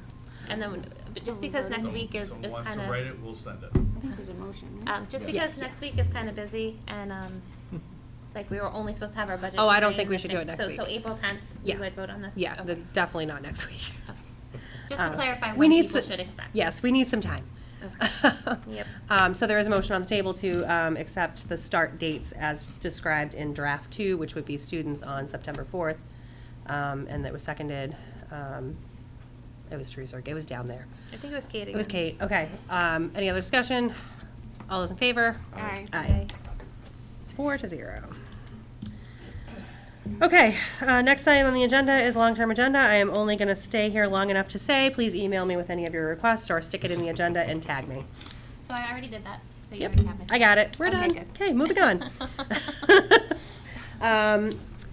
Moving on to the next item is middle school building committee update. We only left this in here because we know it will only take about 30 seconds. So who wants to give us the update and fulfill our quarterly obligation and just move on? I mean, so you have your packet, the material from February and March.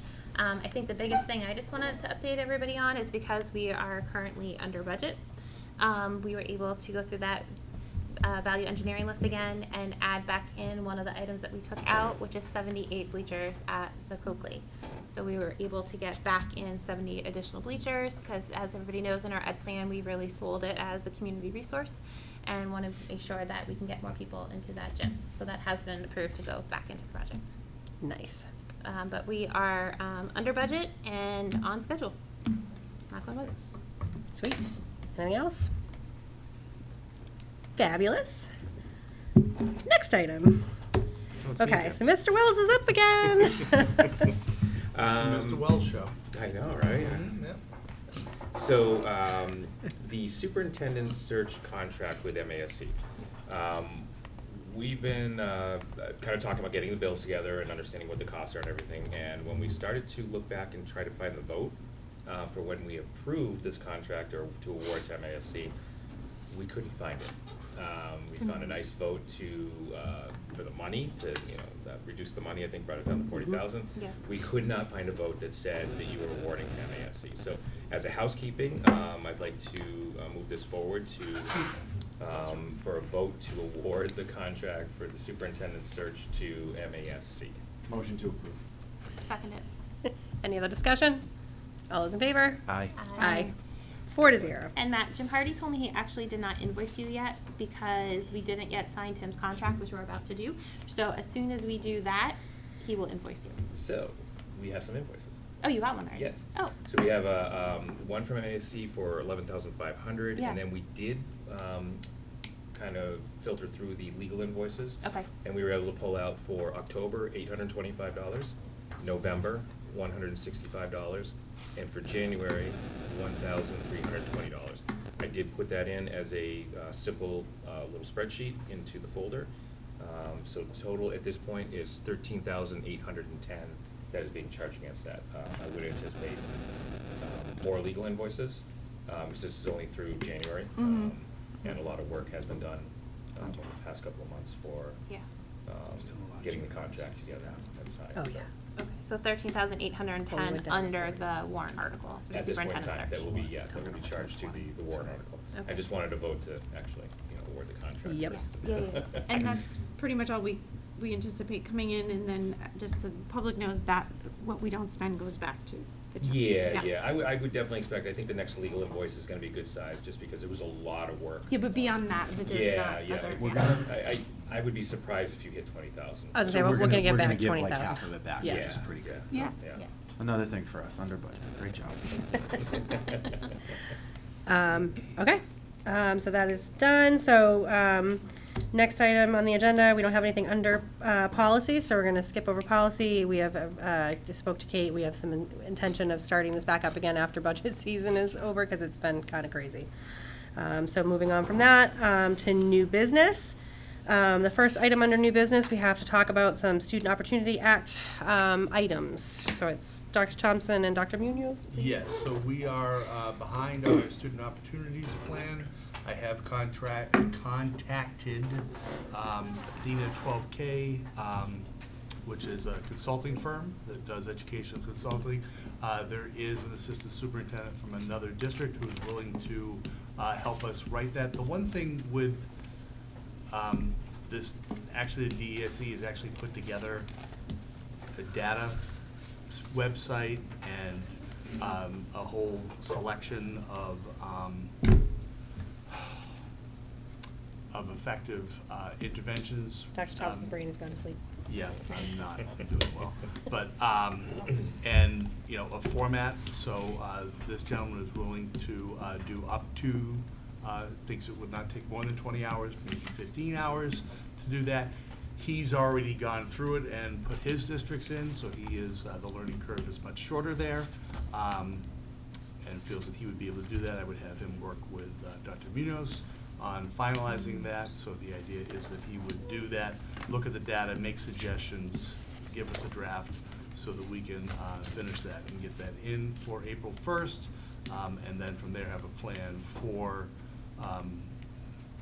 community feedback and the school committee approval, so. Aren't we doing this backwards? Dr. Munoz, would you like to follow up with what because we had a quick discussion about that this week. I reached out to DESE and I asked for an extension, and they said that, per state statute, obviously I showed you guys the language that we can't do this. But what they said is that we could submit a draft and then automatically mark that school committee has not approved it yet. So by doing that, we'll allow some time to go ahead and revise where needed, and then we can actually seek the stakeholder feedback that we're supposed to do, and then submit revisions on the program that DESE has us submitted on. So they would just return it back to us, but we would just be meeting their deadline for compliance purposes, but knowing that we still have work to do on that SOA. So there's a whole document and pages that I read from DESE that very clearly call out the 5 sections, and all of section 4 is a narrative that we're supposed to submit around community and family engagement. Mm-hmm. When and how are we doing that? We'll look at the process that was done before and try to mirror that process and see if there's anything that wasn't done the correct way or something we want to tweak on that, so we'll tweak that process. I think as we start drafting our narratives for each section, we'll start using our resources throughout our schools and our school leaders to say how we want to go ahead and seek that process out to engage these families again and engage the stakeholders that we need to engage. So I'm hoping that after I meet with the consultant this Friday, that we can start getting that ball rolling and mapping out that plan, and then I can let, obviously, the school committee know sometime next week how that plan is rolling out and manifesting. So I think that the short version is, it's, to your point about being done backwards, kind of, but it's almost, from my understanding, it's almost like an extension. It's not, we're meeting our obligation to have a plan submitted by the deadline, but DESE has said that plan can be amended after the submission with the community stakeholder feedback, with the school committee approval, and that those things can happen after the initial submission. And so it's as good as an extension. Just something has to be in the system by April 1. And DESE responded as if this wasn't a unique situation. I feel like they already knew. That's why they have these check boxes in the application process saying, just tell us when the school committee is going to vote on this. And so we know, so we're when that vote's going to take place, and then you can still seek your engagements. You can still seek your feedback from the stakeholders. And then the piece that Dr. Thompson was alluding to that sounded a lot better than the last time was the database and the system that with drop downs of like, here's how I'm going to do this, and these are my options, instead of creating things from scratch. So hopefully the production of it will be quicker. When you go into the resources, I have to say this probably is one of the better DESE things that have been done. So, I mean, you go and all of Norwood's data is there. That's it's pretty obvious that we should probably look at chronic absenteeism with our EL population. So, I mean, and that's just from looking at it quickly last Friday, with the consultant, because he had already taken a look at it, and it's like right there in red for us. And you go from there, and there's all these evidence-based things that they suggest using. So, and actually, over the last 2 days, yesterday and today, there's been 2 other documents that have come out from DESE about cost analysis and things along that line, so, but that's where we're at. So we wouldn't see community engagement until after you submit it? The goal, we try doing it before April 1st, so we can start that process. But I just want to meet with the consultant on Friday to make sure that we have thought everything through before we map that out. I would love to start it before April 1st, so that we can have some semblance of some feedback in that narrative when we submit it. So, I mean, that's essentially using next week. I know. That's what we're talking about. I know. So are the principals involved, or when They will be, yes. Next week? Yeah, we have an admin meeting next week, so. So next Wednesday, before Yeah. you? I mean, I'm gonna obviously reach out to them when I talk to them one-on-one, but as a collective, it's easier to get them together when we have an admin meeting versus Yeah. calling another meeting to pull them out of their school. Are you asking, would we be voting on it next Wednesday? No. Oh, I was like, I don't think so. I mean, we should be, but I'll let that go. No, I want to make sure, if our vote has to happen after April 1, that's one thing, but I don't want like all of the community and Yeah. stakeholder engagement to happen after something's submitted. That Yeah, you feels want very as much as long. possible into the initial, yeah. But part of it is a plan to start in a continual process for community engagement. So you have to put a plan in for community. Yeah, if the plan is part of it, it outlines Right. it, and you've consulted about how it's gonna go, then it sounds like the best we can do Right, at this and point. you have to figure out which group, you have to agree to which group you're gonna work with. If it is multilingual learners, then it is our LPAC would probably be the key group to meet with, so. And am I right in assuming the reason we're sort of using a consultant and at this timeline is because of the staffing changes that we had to our central office this year? Yeah, we're short-staffed. I was under a poor assumption on that it was a update, but it's a new plan. So that's the other piece, so. Okay, motion to, move forward with this contract and the plan as it was outlined. Second. What's the funding source for the 5,000? So we have, I've added this into the folder as well, the FY24 project funding reallocation assistant superintendent funds. Which folder is it under? It's in the new business folder. Oh, just in the main, okay. Yeah. So it's, we are anticipating about $41,000 remaining on the school admin salary assistant superintendent line for the vacated assistant superintendent for operations and strategy position.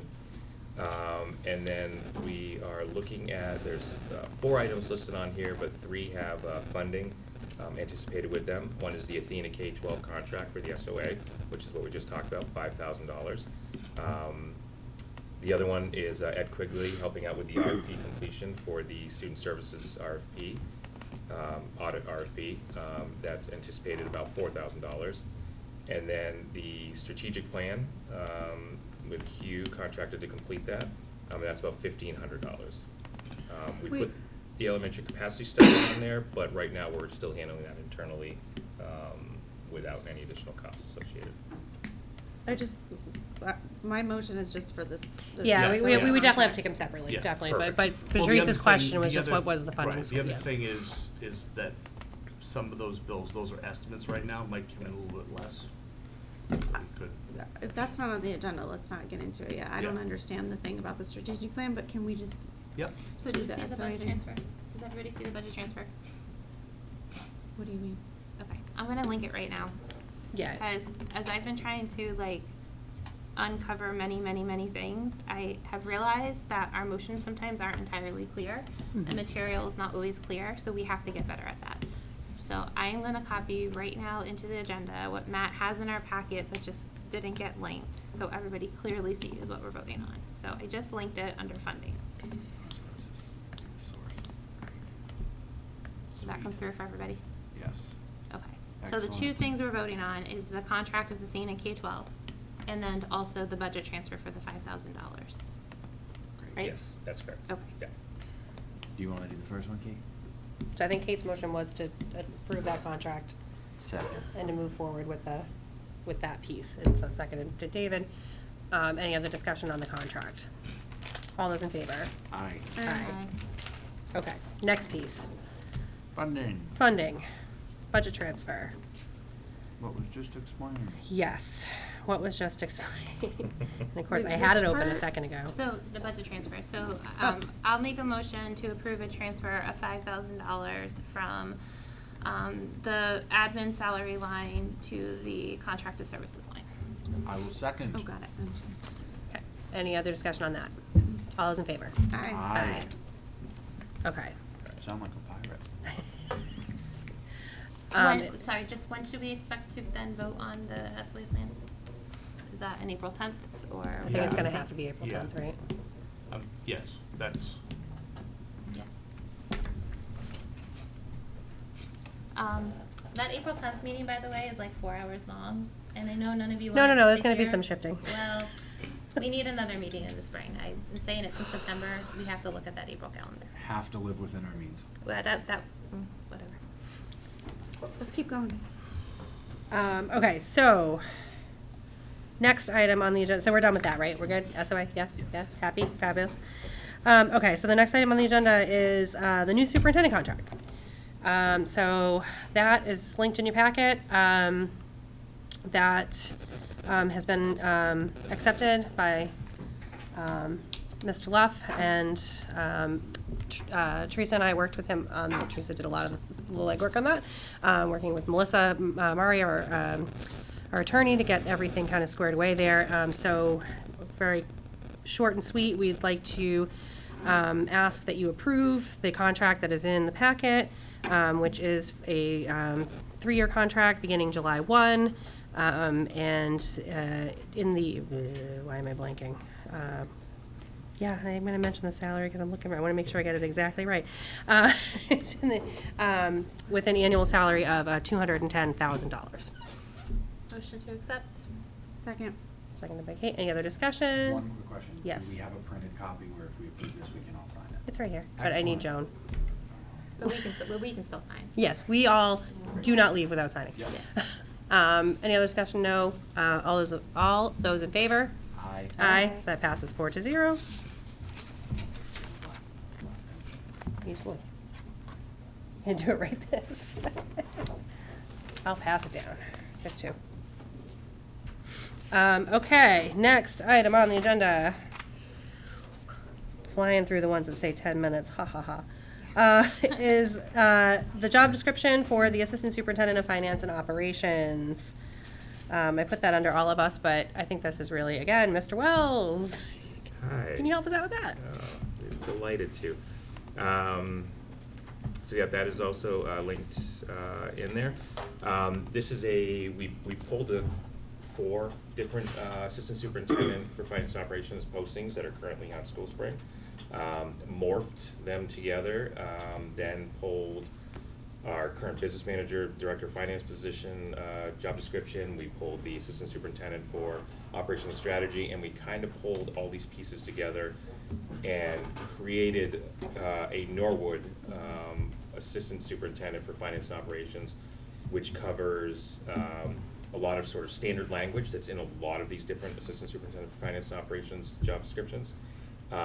We brought in sort of some of those special pieces that are very distinct for Norwood to make sure that we were still covering those, and then scrubbed it after that because it really needed to be cleaned up after all of that got thrown in there.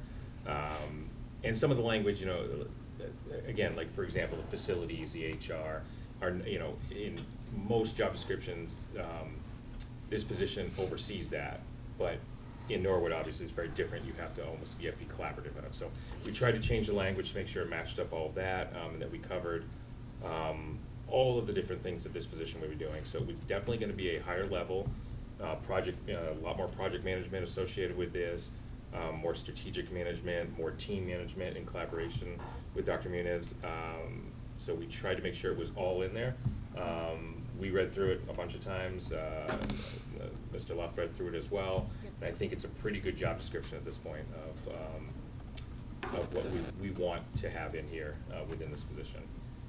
Yeah, there's also some feedback that we had gotten from Melissa Murray in the fall that we made sure got in there. And then I did speak with Mr. Luff and made sure he was comfortable with it. So between Matt getting us started and doing a lot of the work, and then I took a look, pulled in Melissa's stuff and Tim's feedback, I feel like we have a pretty good job description. I think it was a very nice effort. I would like to say they emailed me a whole bunch last week while I was out of town, and I didn't reply one time. So this was, I can strike my name right off the agenda on that one. But it came out really, when you read through it, it's pretty much everything we've been talking about. So it's good job. Second. And McKay, any other discussion? All those in favor? Aye. Aye. Aye. Kate's a couple of seconds behind. I think she needs to reboot. Sorry, guys. Okay, so the next item that needs to come naturally after that is discussion of the assistant superintendent search. So obviously the intent is to get this posted tomorrow, right? Right now. ASAP. Right now. We are unfortunately quite If I behind. can go back 3 weeks, I'd love to. Yeah, we are fairly behind when it comes to these types of searches, so we want to make sure we're moving as fast as humanly possible. The other piece of that, obviously, is that we would need a search committee. So there needs to be a discussion about how that is going to work, who's going to be on the search committee. There is precedent from previous searches for assistant superintendents. There are some notes in there in the packet from Teresa about the search committee, and so this was with some discussions. Obviously, Teresa and I had some discussions. Teresa and Matt, Teresa and Mr. Lofts, just who should be on this type of search committee. And there you see the suggestion for Tim and Matt. So search committee right now would look like Mr. Luff, Matt, 2 school committee members. We're suggesting Teresa and I, because we're on the budget subcommittee and just because this person would be the director of finance and operations, but of course that is up for discussion. Dr. Munoz, one of the elementary school principals, someone from the business office, obviously some and or transportation office who would directly be reporting to this person. A FinCom member would be not only good from a finance perspective, but a good look for the town, and someone from the union. So that is the suggestion. I don't know if there are any other discussion points, suggestions. And just so everyone knows, this list came from Tim. This is who he recommended. And then put on yeah. it. And then I had reached out to Maya, who's obviously the chair of the Finance Commission, to say who from the Finance Commission would you want to be on it, and then she talked to her team, and she's proposing it be Sarah, because Sarah Sullivan is our liaison right now. Yeah, and then when I know when Teresa and I discussed this, that every single position made absolute sense to me. So, I mean, this is endorsed by the budget subcommittee. I think that the budget subcommittee should be presented, but I don't feel like you two should feel like you have to both be on the committee. I can offer myself, but I'm not saying it needs to be me either, if you wanna do it. I was gonna say, were you just suggesting that you have a smaller committee than was Ah! suggested? I think we had conversations about I don't think it's You could do one, but I'm No, just saying, I- like, I think if one of you guys covers, If- the, yeah. you know, like, represents You two want it? budget subcommittee. It's yours. I mean, I've invested so much time in this so far, and I'm not one to start something and not finish it, which is like the reason I never sleep. But I am fully able to do it. And I have no intention of ever being chair of the budget subcommittee, so if the chair of the budget subcommittee wants to do that, I mean, that is great. I put myself on there as I'm willing to do it, but if Kate, if you've got a burning desire, I'm, you No, both I did a just know wonderful you guys job with the superintendent search, so.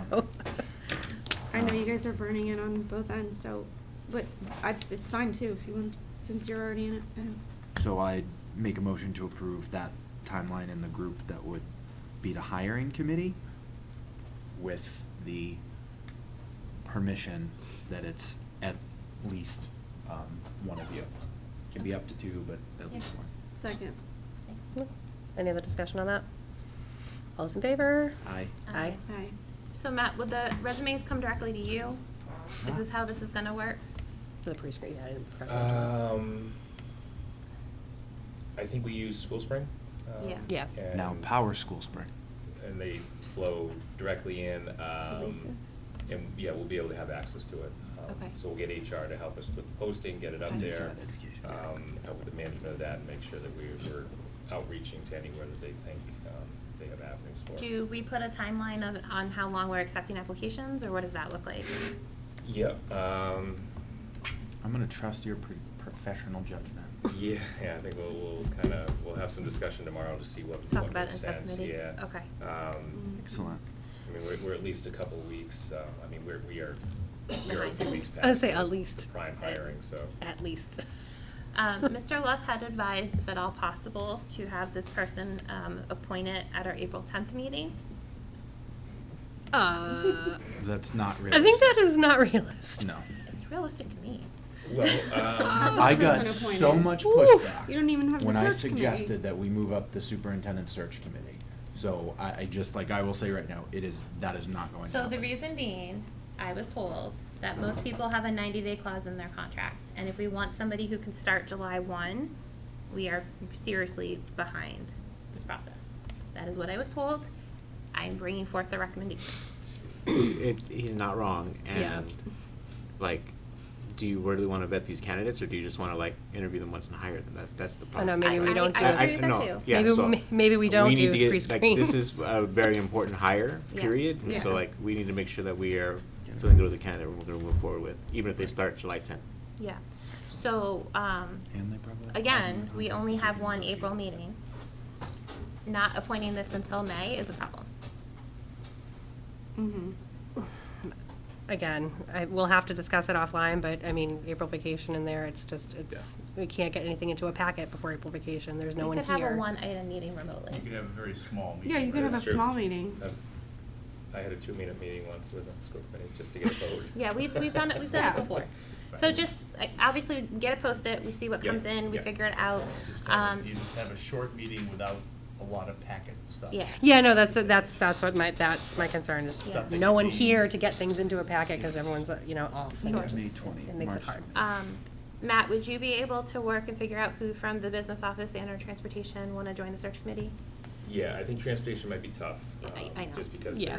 they're swamps. They're Yeah. flat out. And JJ, could you That's a good find a advice. principal? Yeah. And Jody, can you let us know if it's you or somebody else? Okay. And we already have the FinCom member, so I'm good with that. Great. Okay. All right, awesome. All right, we will move forward with that. Moving along to the next item, we are also tabling this for today. This is for the assistant business manager job. Yes, we are tabling that, correct? Tabling, yeah, Yeah. I did not get to Because the Mr. time Wells it needed, so we did not have time to get to this one. we'll discuss Um, tomorrow. Yeah, so we will skip over that one until, I think we said we're gonna do that next week, or it's not as time critical. I mean, this is something we wanna get done, but it's certainly not as critical as the assistant superintendent, was, but Yeah, it's almost a little easier too. are we thinking next meeting, or are we thinking April 10? I think we could We're probably. close, right? Yeah, I think we're wicked Okay. close. I think we literally just have to connect. Yeah. Okay. Probably a 5-minute conversation. All right, perfect. Okay, so that brings us to consent agenda. Yep. Donations, Bay State Textiles, the month of February, the rebate was $618.30. Pretty good month. There you go. Motion to accept the donation. Second. Seconded by Kate, all those in favor? Aye. 4-0. All right, brings us to school committee addenda. Teresa? Oh boy. No, I don't think I have anything. I've said a lot of stuff. But I would just remind the community that if you want to nominate a teacher for Teacher of the Year through the Masons at Orion Lodge, I believe the deadline is Friday. Kate? I don't have anything, thanks. David? I have nothing. I'm gonna say nothing as well, because it's late and I wanna be done. So that brings us to the end of our regularly scheduled business meeting. Unfortunately, we do need to jump into executive session, hopefully quickly, for the purposes of contract negotiation with our unions, as well as contract negotiations for non-union personnel. I do need a motion to go into executive session. So moved. Moved by David. Second. Seconded by Kate. That's fine. Thank you, Okay. Kate. And I'll poll individually. Teresa? Yes. Kate? Yes. David? Yes. I'm a yes as well. Thank you all very much for joining us. We will have another meeting next Wednesday, March 27th. It will be our budget hearing. And then we will be having a joint meeting with the FinCom, followed by a hopefully fairly short business meeting. We will be back here at 7 p.m. in this room next Wednesday. Have a wonderful week.